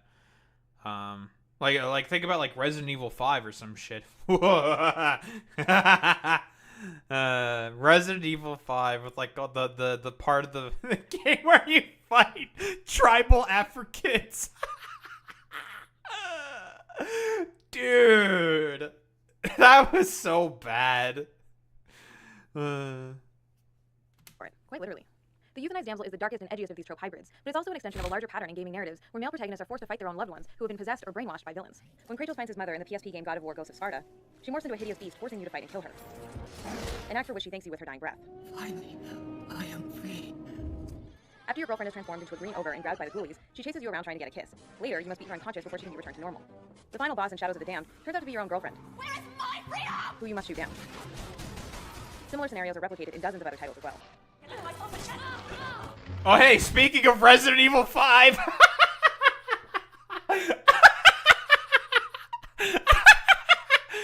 I think Resident Evil 5 is a perfect encapsulation of this idea that of the unhinged edgy video game, you know? Although the narratives all differ slightly, the core element remains the same. In each case, violence is used to bring these women back to their senses. What the hell? These stories conjure up supernatural situations in which domestic violence perpetrated by men against women who have lost control of themselves not only appears justified, but is presented as an altruistic act done for the woman's own good. Of course, if you look at any of these games in isolation, you'll be able to find incidental narrative circumstances that can be used to explain away the inclusion of violence against women as a plot device. But just because a particular event might make sense within the internal logic of a fictional narrative, that doesn't in and of itself justify its use. Games don't exist in a vacuum. Now I can see, yeah, exactly where Gamergaters can potentially attack this, because these are more recent games. Because the counter argument that a Gamergater could potentially have here, it's well, I mean, what would you think the girl would want to live as a monster her whole life or whatever? Bro, well, come on. And then they never get to this part of the video saying yeah, but don't you understand that that's inherently fucking problematic video game writing / design, right? And they'll never engage with that sort of part because that would fundamentally challenge the fucking worldview right there, you know? But then again, the reason why they'll never engage with this sort of position here, never get to this sort of thing here, it's because Well, in reality, a lot of Gamergaters would be okay with doing unspeakable violence to women or whatever in order to sort of like justify them not turning into a monster or getting possessed or like whatever the fuck. Doing the unhinged edgy things for the sake of unhinged edginess because like, yeah, well, fuck it, fuck the women, right? Like, I shouldn't have gone possessed, skill issue, idiot, or some shit. Haha. Fucking does the L fucking Fortnite dance or some stupid shit like that, and therefore can't be divorced from the larger cultural context of the real world. It's especially troubling in light of the serious, real-life epidemic of violence against women facing the female population on this planet. Every 9 seconds, a woman is assaulted or beaten in the United States, and on average, more than 3 women are murdered by their boyfriends, husbands, or ex-partners every single day. Research consistently shows that people of all genders tend to buy into the myth that women are the ones to blame for the violence men perpetrate against them. In the same vein, abusive men consistently state that their female targets deserved it, wanted it, or were asking for it. Given the reality of that larger cultural context, it should go without saying that it's dangerously irresponsible to be creating games in which players are encouraged. Is that dude throwing cucumbers? What the fuck was that guy throwing? And even required to perform violence against women in order to save them. Even though most of the games that we're talking about don't explicitly condone violence against women, nevertheless they trivialize and exploit female suffering as a way to ratchet up the emotional or sexual stakes for the player. Despite these troubling implications, game creators aren't necessarily all sitting around twirling their nefarious-looking mustaches while consciously trying to figure out how to best misrepresent women as part of some grand conspiracy. Most probably just haven't given much thought to the underlying messages their games are sending, and in many cases, developers have backed themselves into a corner with their own game mechanics. When violence is the primary gameplay mechanic, and therefore the primary way that the player engages with the game world, it severely limits the options for problem solving. The player is then forced to use violence to deal with almost all situations because it's the only meaningful mechanic available, even if that means beating up or killing the women they're meant to love or care about.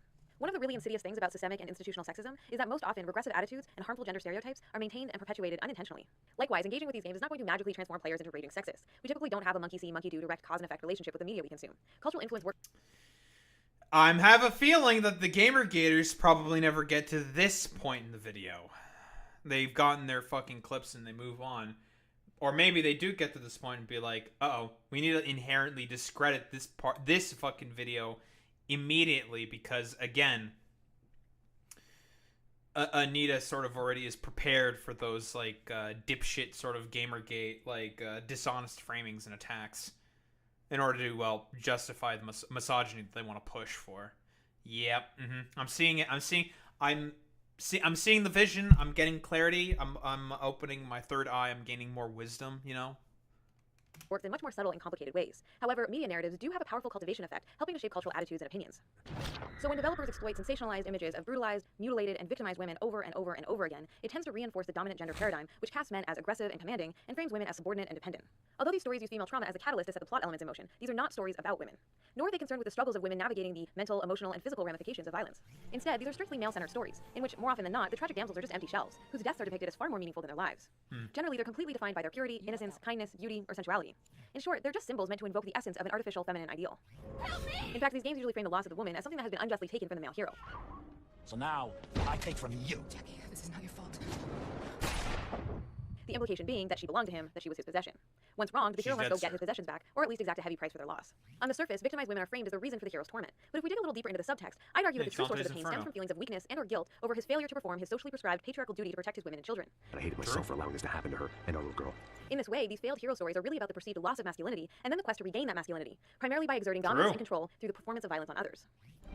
Consequently, violent revenge-based narratives repeated ad nauseum can also be harmful to men because they help to further limit the possible responses men are allowed to have when faced with death or tragedy. Ooh, some intersectional analysis. Interesting. You'll never see the Gamergaters talk about any of this stuff. Even some radfems, the more second-wave feminists. Yes, Anita is correct. These can also be very harmful to men as well because it justifies a cycle of revenge and violence, which ultimately just leads to everybody fucking suffering more. Like, at some point, it's like, you need to let go of the trauma. Like, the same shit I fucking said about, like, Asmongold, where he's like, the only reason why Asmongold is, like, the dipshit Nazi that he fucking is because dude's still fucking traumatized about his mother dying. Well, dude, if you fucking let that go, you could probably free yourself. But I thought she hated men. This is unfortunate because interactive media has the potential to be a brilliant medium for people of all genders to explore difficult or painful subjects. So to be clear here, the problem is not the fact that female characters die or suffer. Death touches all of our lives eventually, and as such, it's often an integral part of dramatic storytelling. To say that women could never die in stories would be absurd. But it's important to consider the ways that women's deaths are framed and examine how and why they're written. There are some games that try to explore loss, death, and grief in more genuine or authentic ways that do not sensationalize or exploit victimized women. Dear Esther, Passage, and To the Moon are a few indie games that investigate these themes in creative, innovative, and sometimes beautiful ways.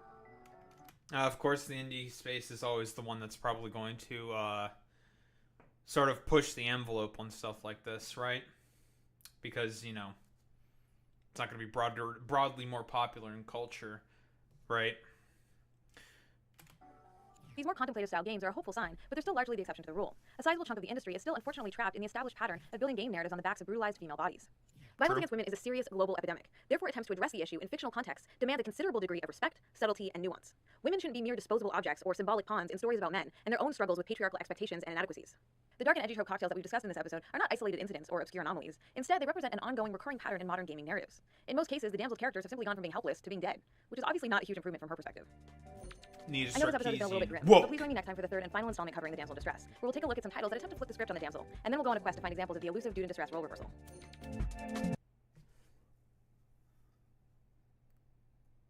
Well, interesting. I think we're starting to get some of the more interesting sort of third way feminist sort of intersectional analysis here. I'm curious now. What's in part 3? Yeah, you're never going to see the sort of rad femmes get to this sort of point in time, right? Like when she does her more intersectional analysis, talk about how it's a week for men. Rad femmes aren't going to engage with that because, again, for them, their first order is about the misandry. And, you know, thinking of men as nothing more than just violent, revenge-filled beasts. And then the Gamergaters, they're never going to get to the final bit of that video as well, where she actually does the intersectional analysis because, well, they've already got their clips. They're going to make their dishonest framings and shit like that or whatever. Well, yeah, their attention spans are too short for this. True. Unfortunately, mine is not. All right, I'm doing part 3. We're doing part 3. We got to see this through, and then we'll do the boob armor.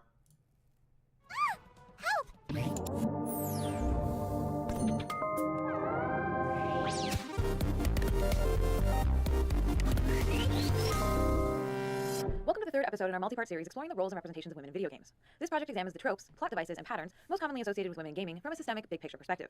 Over the course of this series, I will be offering critical analysis of many popular games and characters, but please keep in mind that it's both possible and even necessary to simultaneously enjoy a piece of media while also being critical of its more pernicious aspects.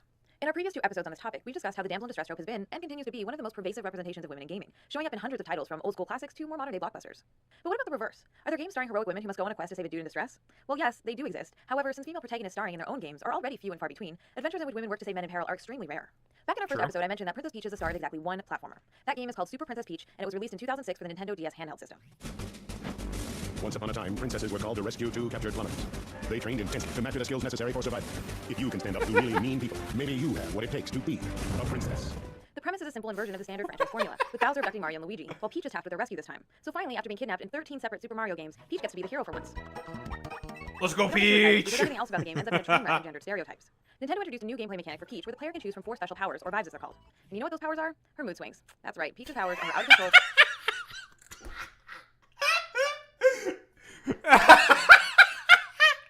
That's fucking wild. Peach's power comes from her fucking mood. Nintendo. No, I see we're still doing the stereotypical of women. Women known for being moody and shopping.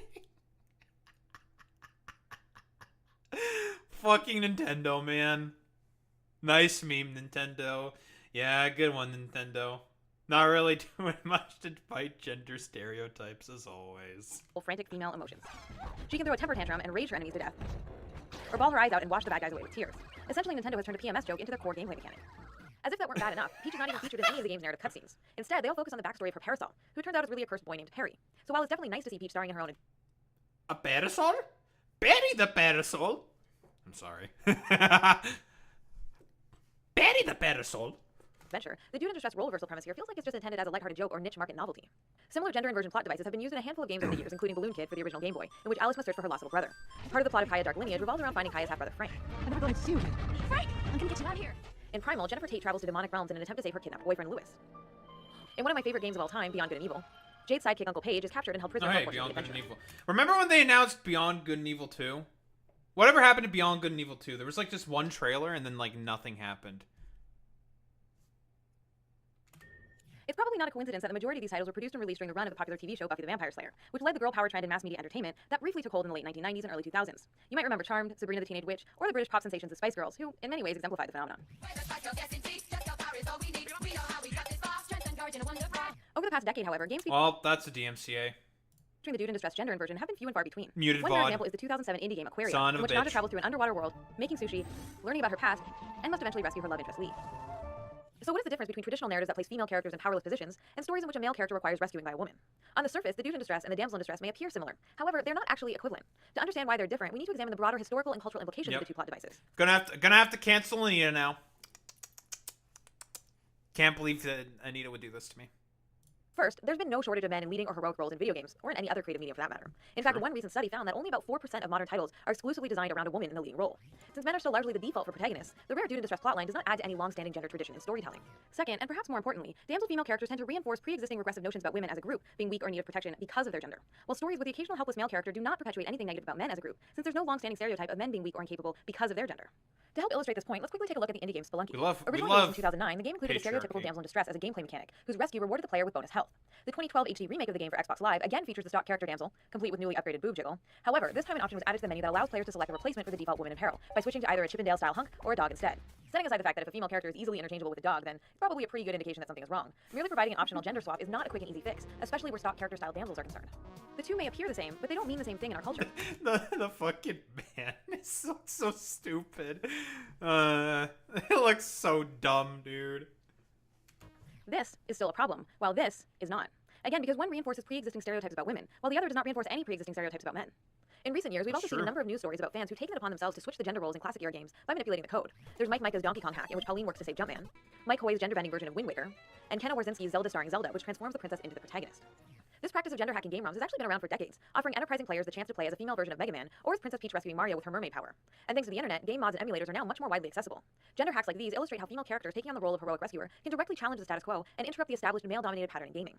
That said, I don't necessarily think equal opportunity damseling is the answer. Simply reversing the gender roles of a problematic convention so that more men are damseled in more games is not the best long-term solution, even if the practice might be subversive in the short term to help demonstrate a very real gender disparity in the medium. Ultimately, we need to think beyond the cliche altogether. Over the past several years, we've seen an explosion of independent... It's like literally the thing I talked about earlier with Pokemon. You know, all the, like, you know, dipshits taking her out of context about what she said about, like, streaming still being very male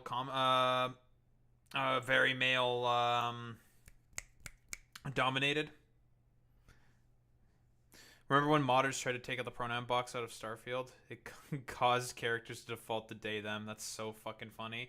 Or like the modders who took out the from the Spider-Man games, that took out like the pride flags because they got triggered. Oh, they're triggered about fucking about the pride flags that were in New York. Like, dude, it's New York. Of course, it's gonna be random fucking pride flags all over the place. It's fucking New York, dumbass. In development, with many new titles drawing inspiration from classic era games. This is an exciting and vibrant trend with enormous potential for innovation. But have games produced outside of the mainstream studio system managed to break the gender mold and avoid damseling? Well, we see the trope reproduced in indie, mobile, or retro-inspired games like Gish, Castle Crashers, Aversion, Machinarium, Super Meat Boy, Robot, oh shit, I Must Dr. Run, Fetus, Flying Hamster, Rochard, Skylar, you okay?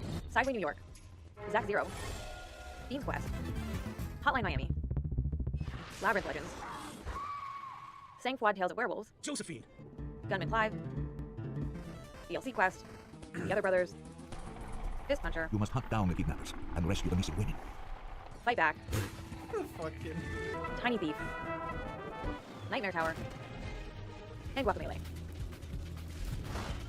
Not to mention the myriad of other mobile games for tablets and smartphones which recycle the excuse plot ad nauseum. Far from being a thing of the past, the trope now appears to be more popular than ever. And since mobile, indie, and retro-inspired games are built upon a legacy of inequality in the medium, the new wave of 80s and 90s nostalgia has brought with it the resurrection of the worst of the old-school damsel in distress stereotype. Indeed, many of these new titles essentially function as love letters to the trope, as a way of paying homage to classic games of years gone by. This approach is no doubt intended as a kind of shallow meta-commentary on the tired old convention, suggesting developers are only employing the trope because the games that inspired them did so. But this type of ironic self-awareness does not challenge or disrupt what the damsel in distress trope says about the role of women in such narratives. Fat Princess, Horde, Dokuro, and the aforementioned Spelunky all include patronizing damsel jokes built right into the gameplay mechanics, which turn damsel characters into very literal objects, instead of just narrative ones. In Spelunky, the damsel can be knocked out, picked up, carried around, and thrown at enemies, before rewarding the player with an extra heart.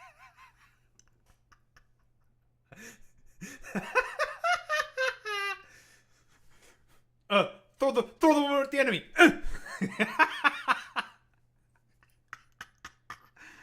That is funny. Heart via a smooch of victory. If you manage to get her limp, unconscious body to the end of each level while still alive, that is. Fat Princess is essentially one big game of capture the flag, but with princesses instead of flags. Teams of up to 16 players work together to rescue their kidnapped princess from the enemy's castle, before the opposing team can take their own princess from your castle. Even worse is the other game mechanic, which allows players to feed their captive princesses slices of cake. The more she eats, the heavier she gets, and the more difficult for the other team to carry her back to their own base.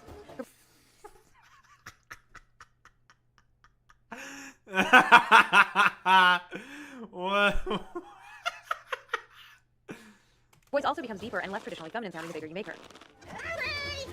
Players are meant to find all of this hilarious, of course, so the entire premise of this game is basically built around one big sexist fat joke. Dude. Sometimes this type of self-referential humor is referred to as ironic sexism. It's the I know that you know that I know this is sexist. I mean, if you want to, that game's probably dead. It's like 15 years old or some shit.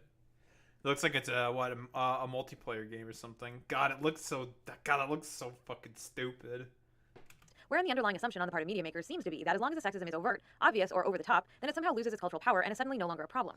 Ironic sexism is dependent upon the... Ooh, that challenges what I have been saying, right? I mean, she is correct, yeah, just because it's over the top and ridiculous. That doesn't mean it's, like, not bad. She is accurate with what she's saying there. Yeah, that directly challenges some of the stuff that I've been saying. It's just like, well, I mean, you know, it's so, like, over the top and ridiculous that, you know, should it be treated as seriously? Personally, I would say, like, no. I like, but I mean, is it still, like, bad? It doesn't mean I don't think it's bad, for example. Yeah, it's obviously still bad, but it's so goofy that you just can't treat it, like, seriously. Right, it's more difficult to sort of, like, glean as, like, as,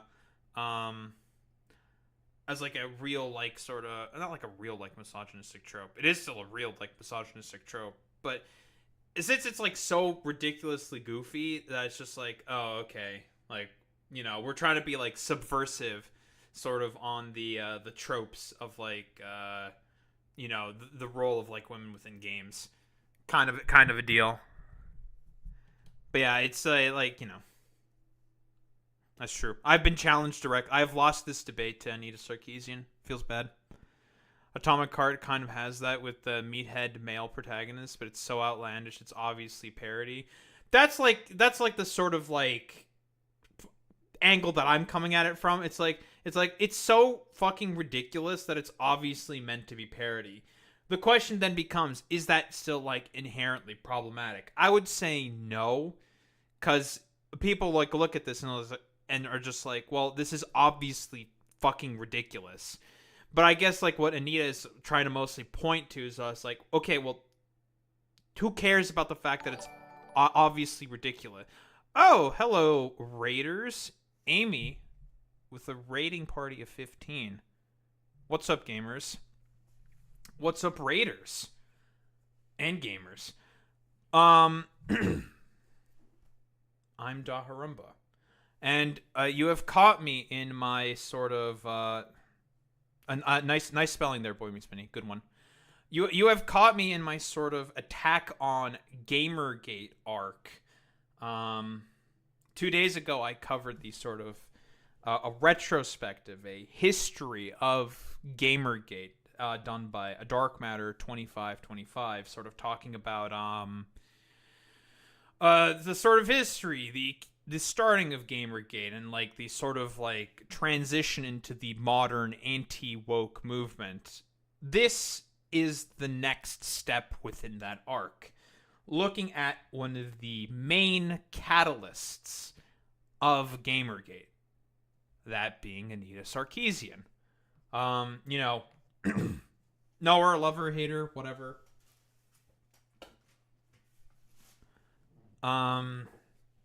What was Anita Sarkeesian mostly known as? The super triggered liberal feminist who got, like, triggered at games.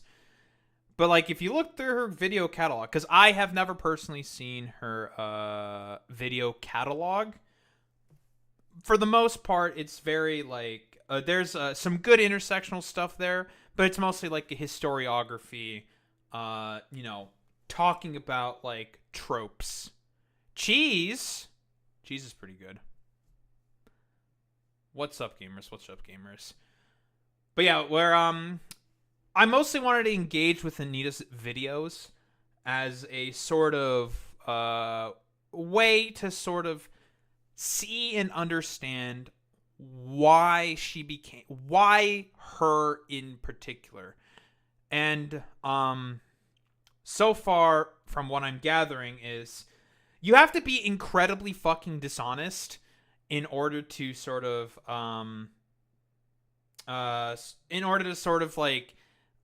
use Anita Sarkeesian's sort of videos and deep dives into sort of feminist culture or like a feminist analysis in order to sort of make like a harassment movement against her. Like the amount of dishonesty that you have to use, and this is like the same thing that Dark Matter also talked about in his video.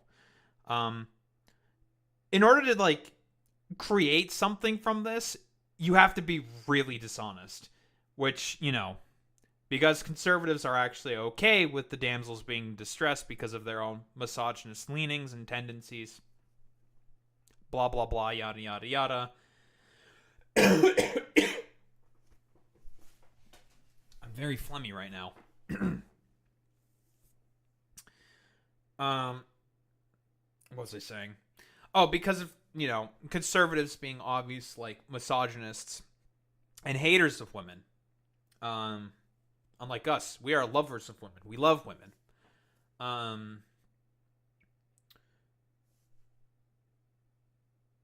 Obviously, they're going to have, like, a problem with a lot of the, like, sort of more potential intersectional analysis that Anita can offer, because she has been offering some in, like, the later parts of the video.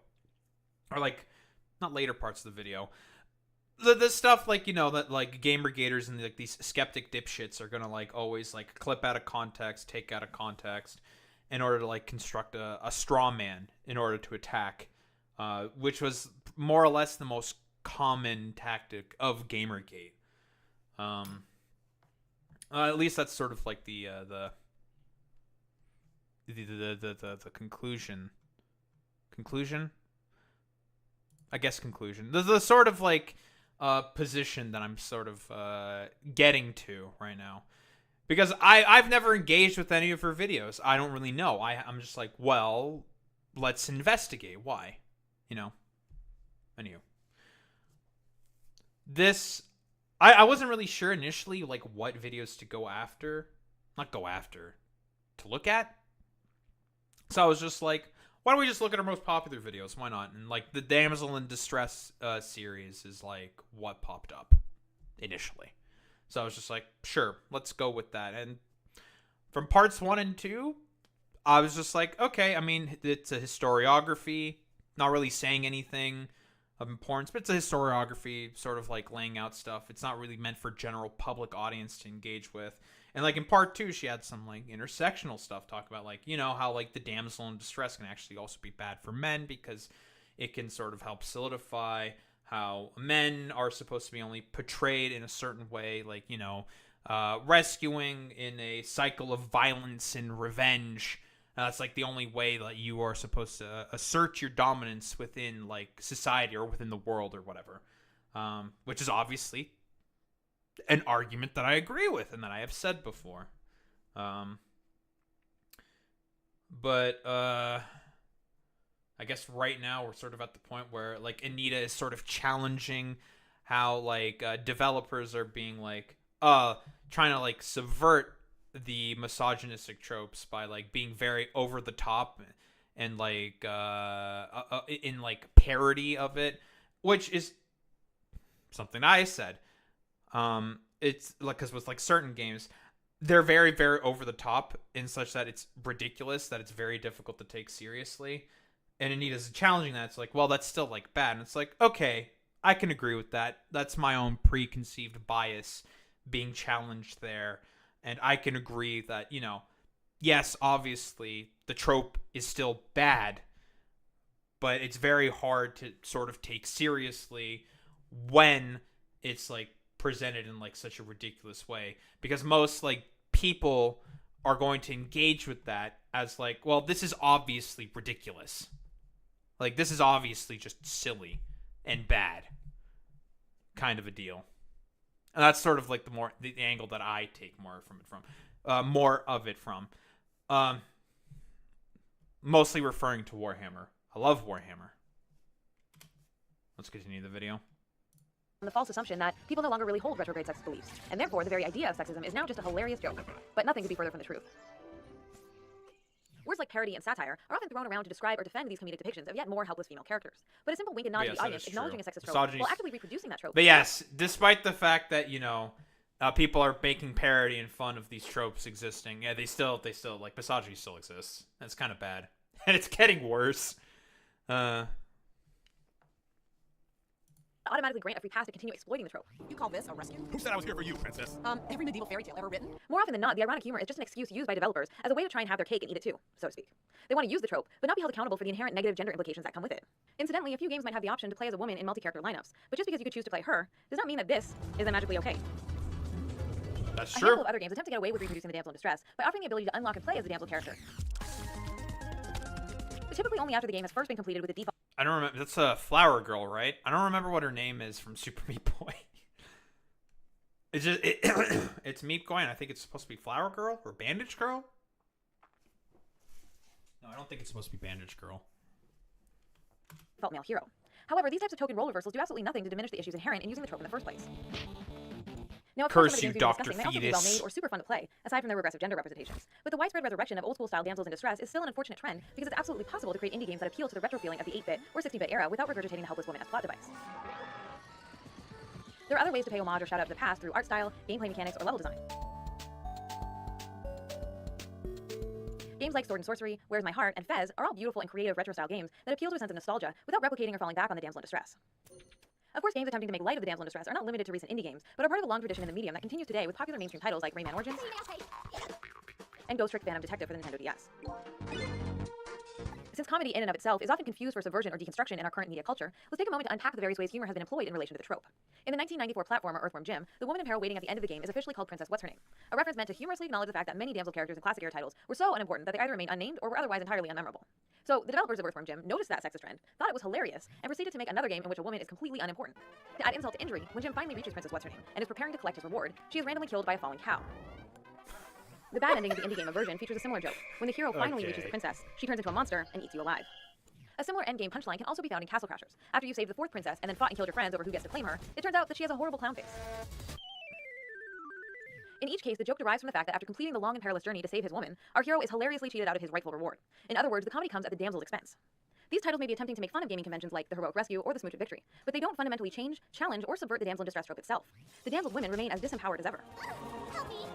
Now, some will no doubt contend that jokes have no cultural power or significance and should just not be taken seriously. Yeah, I have a feeling that the Gamergaters probably never really get to this point, or if they do, they probably engage with it rather dishonestly, saying like, I can't believe that Anita is like getting annoyed by the fact that the trope is being subverted or whatever. It's like, there's like no standard in which she's okay with it besides like eliminating all of games.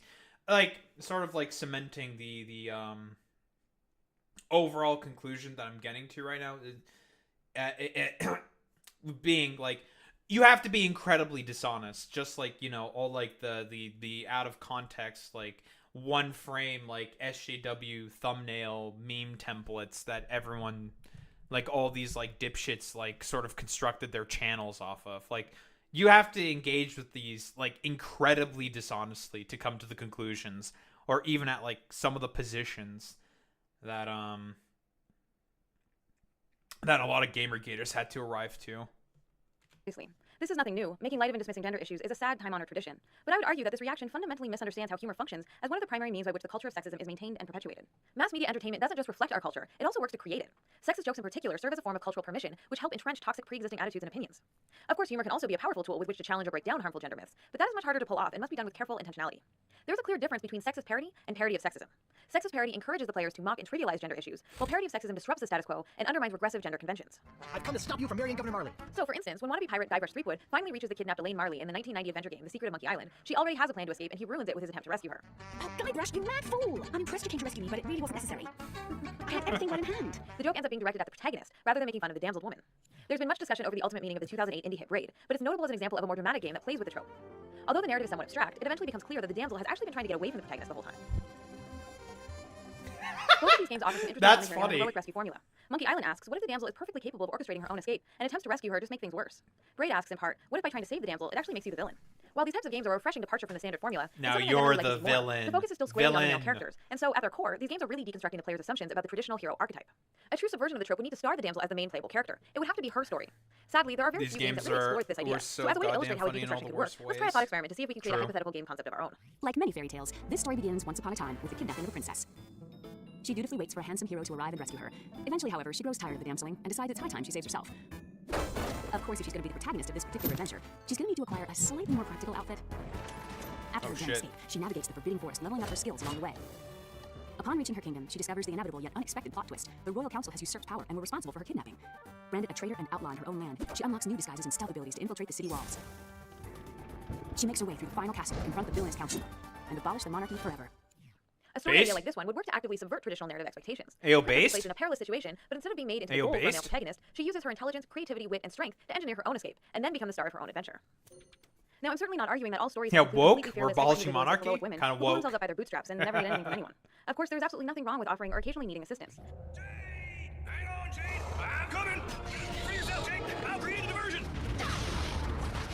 The human impulse to help others in need is certainly not a negative thing. It only becomes a problem when acts of altruism are repeatedly presented in heavily gendered ways that are bound up in harmful myths about women as perpetual victims and men as paternalistic saviors. In fact, cooperation and mutual aid are concepts that hold an enormous amount of gaming potential. True co-op games, MMOs, and some RPGs offer gameplay possibilities that, if done right, can facilitate a mutual aid style adventure involving people of all genders cooperating. Whereas My Heart and Thomas Was Alone both employ innovative examples of mutual aid by having a single player control multiple characters working together towards a common goal. As we've established, the damsel in distress is part of a long tradition of mythological narratives dating back through the ages. But those historic roots... I think, considering the fact that this video, I assume, is also probably 11 years old. August 1st, 2013. Well, almost 12 years ago. These co-op games were starting to sort of emerge at the time. Obviously not necessarily becoming prominent immediately, but starting to sort of be created and made. There's a lot more of them now. You can search for them, find them. Do I know them all off the top of my head? No, because I guess I'm cringe or something. But, you know. Roots are no excuse for the continued use of a trope that perpetuates regressive and patronizing myths about This women. shit is 11 years It's been old. 100 years since the woman was first tied to the railroad tracks in this 1913 Keystone Cops short, and it's been over 3 decades since the hit arcade game Donkey Kong helped entrench the damsel in distress as a default motivation for male heroes in video games as a medium. Yet, here we are, still seeing the same old cliche trotted out again and again. It's long past time to disrupt the established pattern, break the cycle, and create new gender paradigms.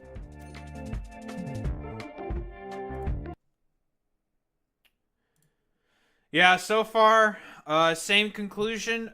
You have to be incredibly, incredibly dishonest in order to sort of just be like, yeah, hey, clearly everything Anita's doing and saying is probably bad. Like, you have to, like, bend yourself into... At this point, I'm, like, convinced you have to, like, turn yourself into a pretzel and come up with, like, some crazy sort of, like, out-of-context, like, clips in order to like, come up with something, right?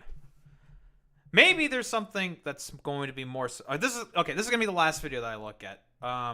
This was the same sort of video thumbnail that I also saw in Dark Matter's video, so...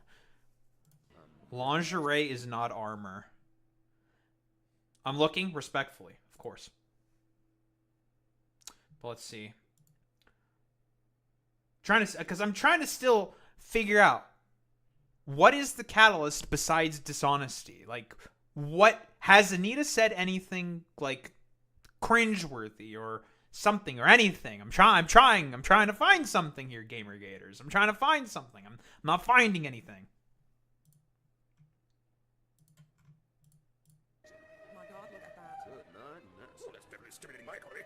No transphobia either. I've not seen any transphobia either. I suppose my accusation of liberal rad femme, like sort of pop feminist stuff, that's my bad. Could there be like more like third wave, like sort of intersectional like analysis, like criticisms that you can have? Probably if I look at like a particular video, yeah, you can come up with something, but I'm not really finding anything.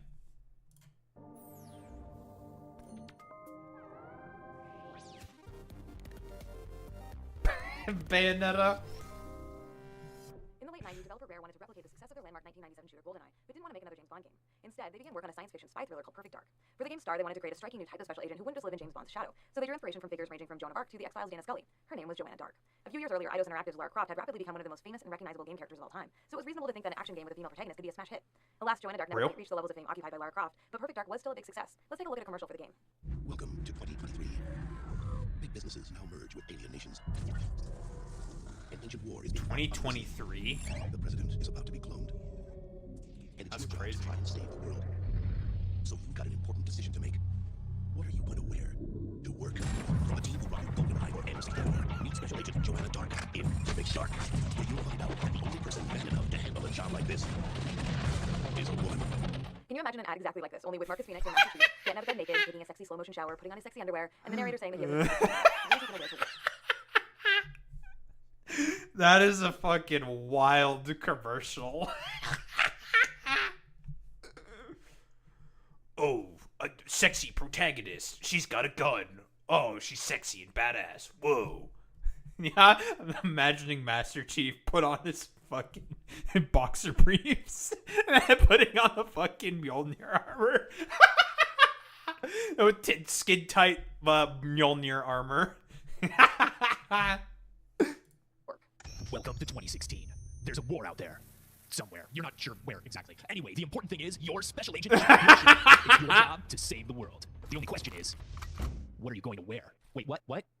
Joanna is treated differently than her male counterparts. Even though Perfect Dark is a first-person shooter, and as a result, you rarely see her in the game itself, by focusing on her getting dressed, this ad encouraged players to think of Joanna's appeal as being rooted in her sexual desirability, rather than her skill as a special agent. A character's clothing is one of the first things we notice. It's an important part of our first impression of who that character is, and as such, it's a way for designers to immediately communicate to players what is most important. So this is sort of like the, by the way, the reason why I'm looking at this video in particular is, I guess in terms of my sort of like, preamble, yet again, what I sort of thought of like Gamergate was, I always thought it was kind of inherently silly. It emerged itself when I just finished high school, just graduated, about to go to university and shit like that. But I never really was engaging with YouTube at that point. At this point, I was a cringe Twitch watcher. I was for years. I'm an old head when it comes to like Twitch and shit like that. I've been a humble watcher of many streams since 2009, late 2009, just as Justin TV was about to become Twitch.television. So I remember the olden days, all the like R9K mode, like basically how it's like all the like stupid copy pasta spams and the essential like Wild West of like old Twitch chat, and it was mostly just like chaos and just nonsense, and some people just like kind of like being like sort of honest. I would like honestly, back in that time I described it as sort of like the 4chan. So like the chat rooms are like the 4chan of like chat rooms, because it's just like nonsense and chaos pretty much the whole time, especially with like the bigger streams like the MLGs. Who remembers MLG? I remember MLG. Those were the days. But yeah, when like Gamergate was like a thing, I didn't really engage with YouTube at all. I just didn't care about it, so I just kind of like avoided it, even though I was like a prime target, apolitical sort of agnostic like gamer guy. But I was never like, because I talked about this in my first video, a lot of the basis for why Reddit atheists were the main like people of like Gamergate was because of the satanic panic and the fact that they engaged a lot with video games. And it's really easy to sort of like use those two devices, the satanic panic going out, like making people inherent like skeptical atheists. And since a lot of these skeptical atheists tend to also be big nerds that like playing video games, it was really easy to like subvert all of that and use, for example, Anita Sarkeesian and like Zoe Quinn as catalysts in a, hate harassment movement. But again, like, it's like I've also been saying at this point, in order to like to really do that, and I think this is also covered in the Dark Matter video, you have to be incredibly dishonest. And if there's one thing we all know about conservatives, it's that they are incredibly dishonest. So when I heard of like Gamergate and I put my immediate thoughts to it, the only thing that I thought of is like, oh, okay. I mean, like, women wearing skimpy clothing, yeah, it's kind of silly or whatever, but it's like a game. Like, who really cares? It's silly, sure, yeah, but like, I don't really, I just didn't really care. So I guess this could like directly challenge this thought that I had from like 2014. I guess like my thought nowadays is like, yeah, obviously like lingerie is not armor, it's lingerie. Like I know like the meme of like what like of like the girl in like the boob armor, like lingerie armor. It's like, listen, if women are like this, why can't we have like men in like the exact same like skimpy like sort of Borat swimsuit sort of like outfit? I always thought those were like particularly funny because it sort of like subverts that idea. Because it's just like, well, it's like, yeah, well, why is that the case? That's kind of weird. Like, if you're getting like shot at with like a gun or whatever, like fucking your boob armor ain't gonna do shit against that. Like, okay, like, do all these like women in their boob armor have like super unnatural sort of constitution? They're just like super invincible or some shit? Probably not. If we're, you know, engaging like these sort of like realist perspective that everyone has to have about like video games back in those days. But yeah, it's just, I've always just thought it's like, yeah, kind of silly. But again, like, with Gamergaters, it's just like, no, I like my women in skimpy outfits. I want to see their tits, unrespectfully. Fuck you. So far, that's sort of like that's really the only thing that I'm gleaning from this, to be honest. Noteworthy about them. Female heroes in video games might be special agents or soldiers or treasure hunters by trade. They often find themselves in dangerous, physically demanding situations, fighting off bad guys and saving the world. They're typically performing activities that call for practical or protective. I'm looking But respectfully. when we look at the types of outfits that female characters are made to wear, we can see that they're both sexualized and completely absurd. Ivy from the Soul Calibur games is a bold warrior who finds herself in battles where sharp, deadly weapons are being used, and protective armor would be a must, but the clothing she wears, or lack thereof, is not exactly intended to keep her safe. Cammy from the Street Fighter series is a British Special Forces operative whose thong leotard does a better job of calling attention to her butt than of offering any kind of protection. Jessica Sherwatt from Resident Evil Revelations is a member of the Bioterrorism Security Assessment Alliance. Hey, here's Resident Evil again. I wonder if she'll get into like the how like games will be like a sort of parody of themselves, or if you like try to like look at it, the female character like make a comment of it, like Ashley from Resident Evil 4. If you like try to like look up her skirt in like the old games, she'll be like, "What the fuck are you doing, you weirdo?" Jesus Christ. Mutants in combat, but her outfits appear to be designed for, yeah, I don't even know. And this is just a small fraction of the vast number of female characters. She's doing a little bit of trolling, I guess. I don't know. It is silly. You were a fool to come back here. I'm looking respectfully. All right, let's begin. Instead of donning a breastplate, you dash into battle shirt open, navel and what not exposed. Because clothing can shape our first impressions of the character and has a tremendous influence on our sense of who they are every time they're on screen. Sexualized outfits can contribute to what's called the hypersexualization of female characters. Sure. Hypersexualization in the media occurs when a character is designed to be valued primarily. I'm very respectful, okay? Fuck you, boy meets characters, me. these attributes are highlighted above all else and made the center of attention, while everything else about the character is made secondary. Games and other media often work to frame this sexualization as a positive. Yeah, here she is. Female sexualization and female power, and as a result, sexualized female characters are sometimes celebrated for being perceived as owning their sexuality in a way that's empowering. But it isn't actually empowering because the sexuality these characters exude is manufactured for and presented as existing for the presumed straight male player. Bayonetta is a quintessential example of such a character. When the camera caresses her body as it does in the opening scene of Bayonetta 2, establishing the player's relationship with the character, she's frozen in time. This shit was always so goofy and dumb. Breaking them down into what the game is communicating is most important about them, their sexualized parts. And when Bayonetta starts moving, it's the player who has the power to control her sexuality as a weapon throughout the game, both literally and figuratively. She has an assortment of special moves called torture attacks, which involve devices meant to suggest BDSM and look like something you might expect to see in an exaggerated stereotype of a sex dungeon. But these sexualized moves have nothing to do with sex. They just obliterate her enemies. And a number of her attacks literally leave her naked because, you see, she's attacking the enemies with her hair, and her hair is also her clothing. So when she's using her hair to attack her enemies, it can't be covering her body, and in these ways, the game deliberately links Bayonetta's sexuality to power, selling a version of sexual objectification that we're all supposed to feel good about and find. Listen, we all know that Bayonetta is a lesbian, okay? She would not like men. We all know this, right? Powering. Every aspect of Bayonetta's existence, from the way the camera is magnetically drawn True. to body parts to the pole dance reward for completing the game, is expertly designed to be sexually affirming and satisfying for a presumed straight male audience. If it seems like I'm frequently repeating the fact that the player's presumed, I don't know,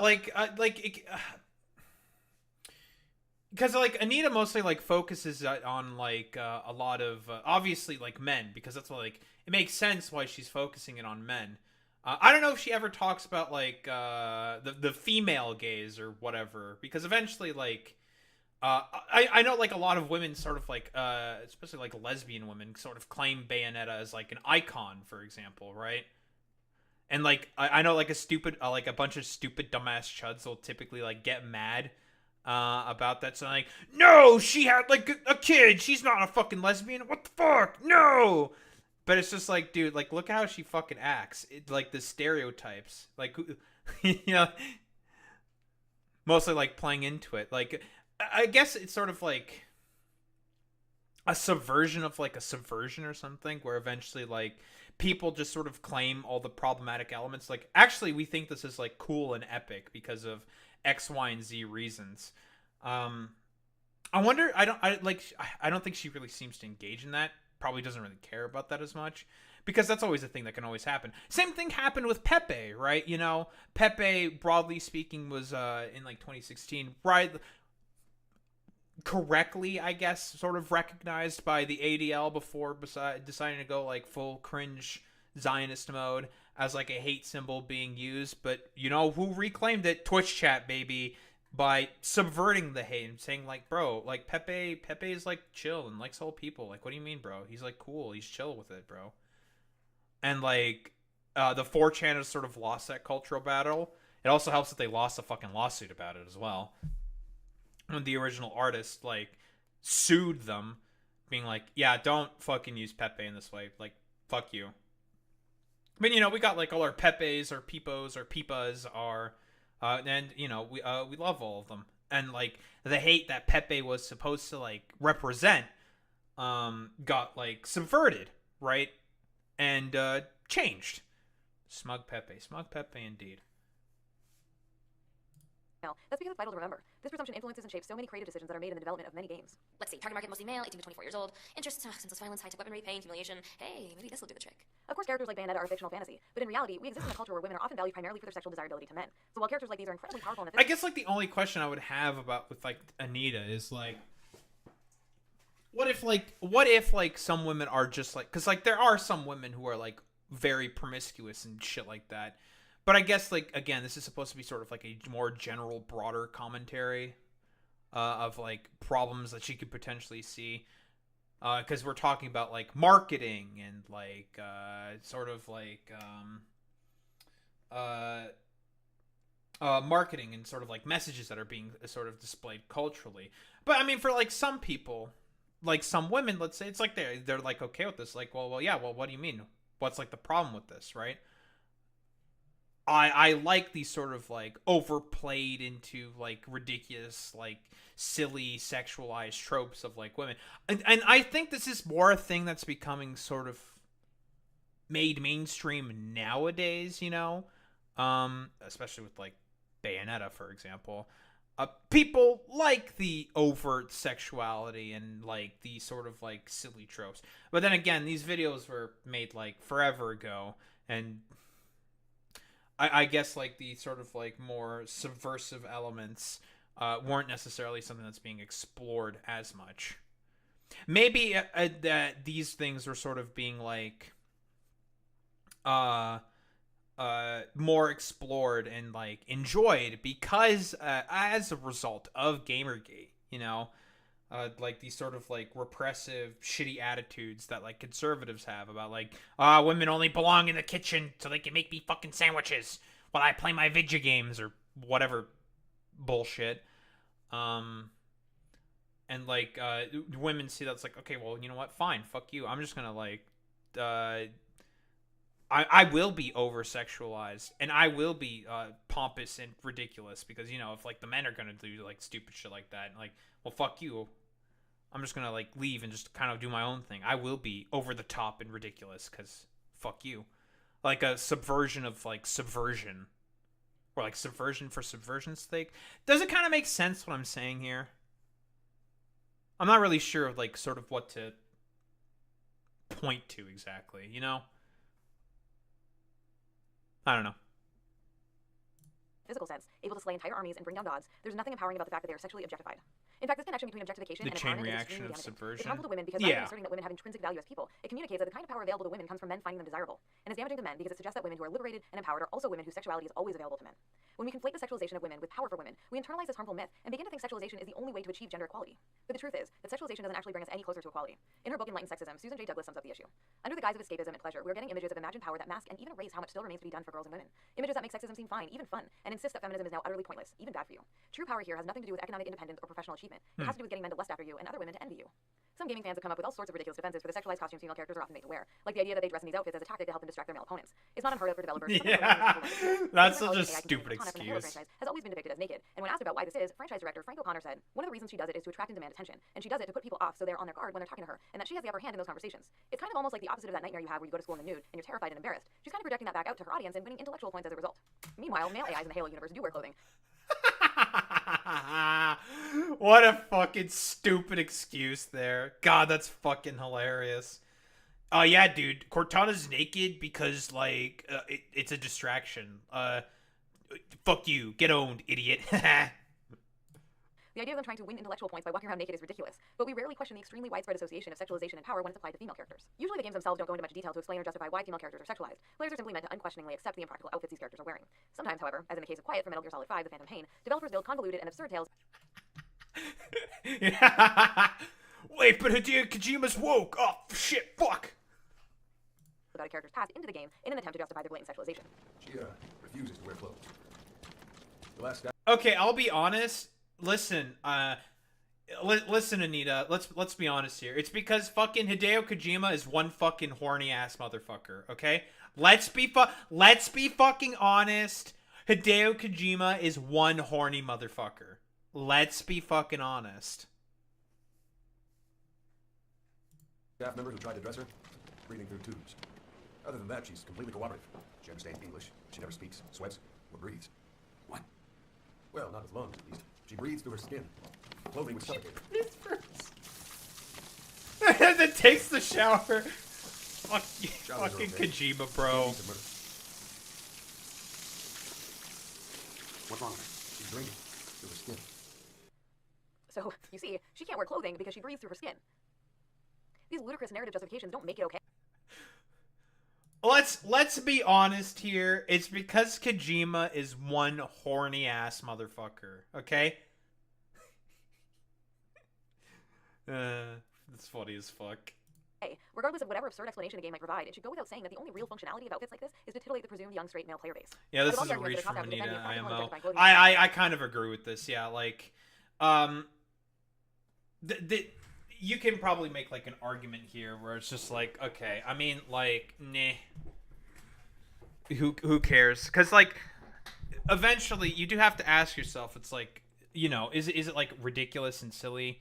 Because like, do I think like Hideo Kojima is like a sexist? Probably not. There's like other instances of like fucking, aren't there like literal fucking scenes of like, Ocelot and like Snake like literally dancing extremely fucking homoerotically in, I think it's one of the Metal Gear games, and it's super fucking homoerotic, like extremely homoerotic, and it's funny. It's like a subversion because it's just like a serious stealth game about, you know, fucking discovering a government conspiracy theory from the secret society of the Patriots. And then you have, like, fucking horny posting, yeah. Yeah, Metal Gear broke back. This isn't the first time that Hideo Kojima has done, like, silly shit like that before, right? Not the first time. But, you know, sometimes it's just, like, you know, silly for this, like, it's a fine line between, like, the, you know, the silly for the silliness sake, or, like, if it's like actual fucking misogyny or something, right? And I guess like Anita never really, just kind of makes a general assumption that a particular female character is the way that they are because it has to be because of like misogynistic reasons. It's like, well, I mean, is it always the case? Very often it's the case. I can agree with that. But is it always the case? Also, this video, if we're talking about Phantom Pain, yeah, this came out in 2016. I bet this part is where everyone got mad at her. I am probably also making that assumption as well. Because you can also sort of be like, oh hey, well, this is just kind of like Hideo Kojima's like ridiculous like writing style, right? They can deflect all criticism because like it's true. Like Hideo Kojima is a bit of a goofy goober, for lack of a better term. He's a little silly, but this is probably where I would probably disagree with her, right? Because it's just like, well, yeah, Kojima's just like this isn't like strange of Kojima to do. He's not doing this because of misogyny reasons. He's doing this because he's fucking horny. That's it. Games. There's one in particular that I hear the most often, and that's perhaps the most pernicious. That argument is, maybe that's what she wants to wear, which is ridiculous. These women are fictional constructs. That means they don't dress themselves or pick out their own clothing, and I can't believe I have to say this. All these visual designs are deliberate choices made by the developers, and they serve a specific purpose. They communicate to straight male players that these characters exist primarily as sex objects to be consumed. Isn't that Big Boss in the middle? I mean, that's partially true. Probably, like, yeah, for, like, Resident Evil 4, like, Ada 1. I don't know who the other character was. But, like, honestly, I think Kojima, like, is because he's a fucking horny motherfucker. He's just really fucking horny. No. I meant on the left. I don't know who this is. This is, like, obvious, like, yeah, we're doing, like, the fucking, like, sexy, like, female potion and stuff like that. Ada is supposed to be, like, desirable because she's, like, the cool femme fatale in, like, the fucking goddamn, like, leg dress, super leggy. This is Big Boss from Metal Gear Solid 3, right? I think the reason why she's designed like this is because, again, Kojima, this is kind of like Kojima's style, because you look at, like, how Snake is dressed. He's in, like, tight fucking latex suits as well, like, all the fucking time. Like, you could, like, it accentuates his fucking ass. Like, we all know the meme of, like, Colonel, I'm trying to sneak around, but the clap of my ass cheeks is so loud that it's making it really difficult. Colonel. Like, with Kojima, it's because he's horny. Communicate to straight male players that these characters exist primarily as sex objects to be consumed. In doing so, they also reinforce a larger notion in our culture that the value of real human women is determined largely by their sexual desirability to men. It's not hard to imagine what more practical clothing options might look like for some of these characters, but if you're having a hard time envisioning that, I'll let you in on a little secret. For those of you who aren't familiar, there's this thing called a sports bra. Sports bras are designed to keep breasts held in place to better facilitate athletic activities. In other words, they're used to prevent jiggle physics in real life. In the real world, there are many female martial artists combat roles that developers could use as inspiration when designing and dressing their female characters.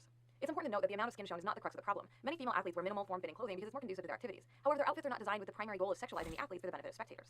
The problem with female characters wearing... Oh, but weirdos will, like, sexualize them anyways, right? Like, we all know, like, of the meme of, like, there's, like, a long jump runner, or I think it's triple jump runner or some shit, whatever. Yeah, body mods. Yeah, exactly. Of, like, some dude who's, like, so down bad for, like, one of the, like, runners or, like, jumpers. I think it's a long jumper. Saying, like, man, I hope, like, when I die and, like, I'm turned into ash, I hope I'm, like, used for sand for, like, long jumpers or some shit. Which is obviously, like, bro is down fucking, like, horrendous. Down horrendous. If bro wants to die, be turned into ash and used as, like, sand for fucking, like, long jumpers or some shit. Alright, you're right. It's like, dude, you need to relax. Wearing impractical, sexualized, and objectifying attire and being put on display for players is not as all these specific? Yeah, I have internet brain poison. We all know this already. Come on, Boy Meets Me. Already know how to do it. Even many fighting games that have several sexualized female characters on the roster often have one female option who is in more practical attire. Get ready! The Dark Souls games are generally pretty good about not making armor appear significantly different on female characters than it does on male characters. Natural Selection 2 and XCOM also have examples of women in practical armor. And Assassin's Creed Syndicate put female gang members in outfits very similar to those worn by male gang members. None of this is to say that characters in games should never be sexual. Far from it. Sexuality and sexualization are very different things. The sexualization of female characters is about designing them, dressing them, or framing them in ways that are specifically intended. Aren't these also all games that are from, like, early 2010s, pre-2010s, so we're still sort of, like, in that edgy era of games? You know? And now we're talking more about, like, 2015, 2016, where people are, like, trying not to engage in that as much. I mean, we all know, like, when it comes to, like, marketing and shit, companies are always, like, quite slow at catching up with this sort of zeitgeist, I suppose. to be sexually appealing to presumed male viewers or players. Women's sexuality, on the other hand, exists for themselves and for those that they care to consensually share it with, and sexuality can be expressed or experienced in any kind of attire. Unfortunately, examples in games of female characters expressing sexual desire in ways that aren't sexualized are exceedingly rare. These next few examples aren't great depictions of what we're talking about. They're just some of the only examples that exist at all, which serve to illustrate how rare it is for female sexuality in games to be presented in ways that are humanizing rather than sexualizing. The Last of Us Left Behind features female characters who express romantic feelings for each other, rather than exuding a sexualized energy that is directed outward at the player. Neil Druckmann woke. Fucking Neil Druckmann, fuck you, or some shit. What do we do now? We'll figure it out. And in Firewatch, though it's only heard and not seen, Delilah expresses sexual desire for the player character Henry. I wish I was over there. I wish you were too. We could sit outside. We could talk. Grab these radios. We could, you know. These moments are presented as titillating morsels of sexuality for players. Rather, they function as expressions of the character's sexuality that deepen our investment in the characters and their relationships to each other. To clarify, the act of sex isn't the problem, but rather how it's presented. I'd love to see great representations of healthy consensual sex in games, but sadly, when consensual sex does occur, it's often presented either as a transaction or as a reward for player accomplishment. Whether that accomplishment is completing quests or just choosing all the right dialogue options to get the sex cutscene to play. When fictional female characters in games are dressed in impractical clothing, it encourages players to view them as sex objects. And It's The Witcher 3. It's an approved Twitch game. I'm probably fine. Whatever. Reinforces the already pervasive and harmful notion in our culture that sexualization is the most viable or only real route to power for women. By contrast, when those characters are dressed in clothing that is truly practical and functional for the work that they're doing, and when they express sexuality and sexual desire in ways that aren't served up as sexualized treats designed primarily for straight male players to consume and enjoy, it encourages players of all genders not to view those characters as sexual objects, but to be invested in them as people.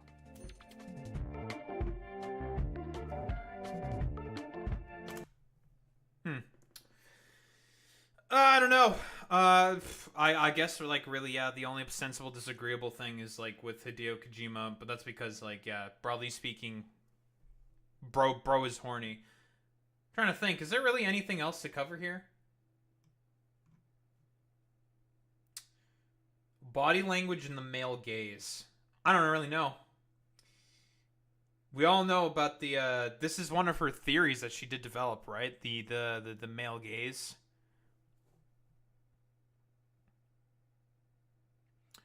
I don't know. I think I might just stop here. I'm like, cause like, there's not a lot of like things to like pick out. Like we can like, I've more or less talked about like sort of the stuff like, cause I'm engaging with like the content. I'm trying to see like what the Gamergaters, and I'm getting nothing. I'm drawing a blank. I think we're just gonna stop here. Not really much else to say, I think. So. What do we have to say about the sort of catalyst of Gamergate? Anita Sarkeesian as a catalyst for Gamergate. I could certainly see the underlying reasoning for as to why she could be used as the main catalyst. Gamergate, even though it's sort of like built on like Reddit atheists who tend to be more, I guess, studious and academic, sort of had that expectation subverted when obviously conservatives came in with like their older like feminist owned compilations and are just like, oh, well, obviously what the feminist is saying is ridiculous and bad because I've taken a very specifically very curated and cultivated like out of context clip. Because I'm gonna tell you right now, a lot of what she said is accurate, not like ridiculous, and like you have to like bend yourself into a pretzel in order to sort of like bend yourself into a pretzel in order to sort of justify like why is she bad or whatever. Yeah, like you really have to like come up with something crazy, something ridiculous, right? And it's one of those situations where it's just like, man, this is the best that Gamergaters got. Like, I've already talked about like the conspiracy of like Zoe Quinn, how overall like Gamergaters going after them was just like ridiculous because of the fact that overall in terms of like as a game developer, very small fish. Overall really doesn't matter, but we don't really want to talk at all about the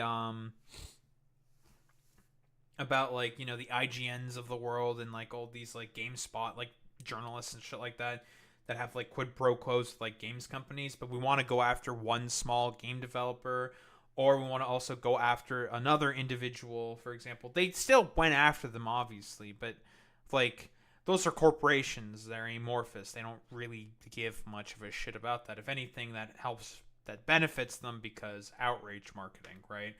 But when we're talking about like individuals like Anita Sarkeesian, Zoe Quinn, or like even Brianna Wu, those are like individual people.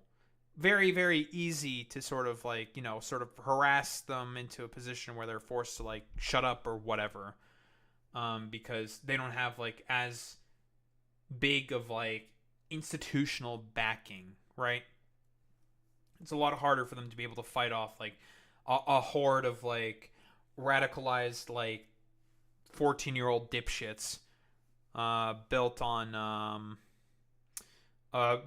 like the sort of like ingratiated skepticism that they have from their Reddit atheist days, and essentially directing it into going after like feminists for trying to sort of like in some cases with like rad femmes, like the second wave like liberal rad femmes, in some ways accurately portraying them as the evangelicals that they don't like.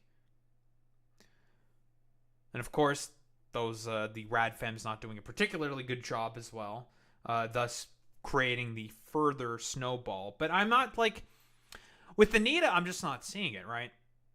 With Anita, I just don't see it. She's not really like a rad femme. Not really. Like really the only ostensible disagreement that I'd have with her is just like on with like the Metal Gear Solid stuff. Like that's it. And that's because it's just like that's just Hideo Kojima being strange and eccentric. Although I guess like in that case she could then argue it's like, well, I mean, you're just like doing like an excuse for like weird overt sexualization. It's like, well, no, then you have to like take into consider like all the homoeroticism as well that Hideo Kojima also like engages in. No, it's just because he's just like a horny motherfucker. So like, Occam's razor. Sometimes the simplest explanation is the correct one, right? Like, and this is happening again now with likes of Alana. Yes, because which I find strange. Alana, she's ostensibly left-leaning, and she does talk about politics quite often, and she does quite often talk about politics, and she's obviously left-leaning, and she's one of the main writers? Or was she a developer at Santa Monica Studios? I don't remember exactly. She worked on God of War. Writers. Yeah, she was one of the main writers. And obviously, like, gamers don't like God of War because he's, like, woke and cares about his children now or something. No, I wanted Kratos to be a fucking stupid hooligan and, like, not mature at all. Angry, axe, kill people, stupid idiot. When, I don't think it's bad to sort of, like, I don't know, like, logically speaking, like, if we're being, like, logic bros here, which I assume the Gamergaters generally try to be, we want to be, like, fucking logic bros here, shouldn't that be the sort of obvious, like, next step in the evolution of Kratos for him to try to, like, rebuild his family, move on, try to do something else after, like, killing the Greek pantheon? Like, why should he always just go around killing another fucking pantheon? Which I guess is, like, a consideration that obviously I would assume the writers probably made when writing God of War, whatever. I don't know, like, I think the sort of conclusion that I was starting to formulate, I think is true for Anita Sarkeesian. I think it's true for Zoe Quinn. It's probably also going to be true for Alana Pierce. It's all just, you have to, like, twist yourself into a pretzel to sort of justify, and you have to also come up with, like, some really out of context shit in order to justify the harassment campaign. Like, you really have to, like, pull something out of your ass in order to justify shit like this. I'll be honest. But I can understand why sort of she can be a main catalyst. Like with Zoe Quinn, for example, there was something tangibly there, but then sort of assumptions that were made about Zoe Quinn's intentions that are, like, ridiculous and conspiratorial and gone too far, spiraling into the harassment campaign. And with Anita Sarkeesian, her sort of like way of engaging can be like rather off-putting because it's like lecture-y. It's like could be patronizing for some people, but then again, that's patronizing only to like idiots, to be honest, who like hate academia or something. Like you have to be like really stupid to be patronized by shit that like Anita Sarkeesian is saying. I don't know. Like, I don't really think there's anything else to say here. I can understand sort of the sort of like the ways that like maybe like Gamergaters can try to justify this, but like you look at the actual content and it's like similar to the stuff that Dark Matter was saying yet again. You look at you look in context of any of the out of context bullshit that any of these people are saying. You look at it in context and you're just like, oh, yeah, this is completely reasonable. Yeah, like, okay, whatever. Sure. And there's nothing really to sort of like counter there. Meaning that, yeah, obviously the basis of Gamergate, stupid, ridiculous, idiotic, and like basically anyone who did that only for one reason only, monetary gain, and for the express purposes of trying to gain power, with its culmination being in the Donald Trump presidency of 2016. Well, anywho, I guess that'll be it for this part 2 in the sort of Gamergate arc. Yeah, not really much else to say. Overall conclusion, Anita Sarkeesian and Zoe Quinn are good, okay? Gamergaters are fucking stupid. Yeah, that's really all I got. Anywho, for the YouTube watchers, rather, because this is obviously going to be posted as its own segment on YouTube. Like, comment, subscribe, do all that good YouTube algo shit. Catch these live as always, switch.tv/DaHarimba. In any case, peace out, YouTube.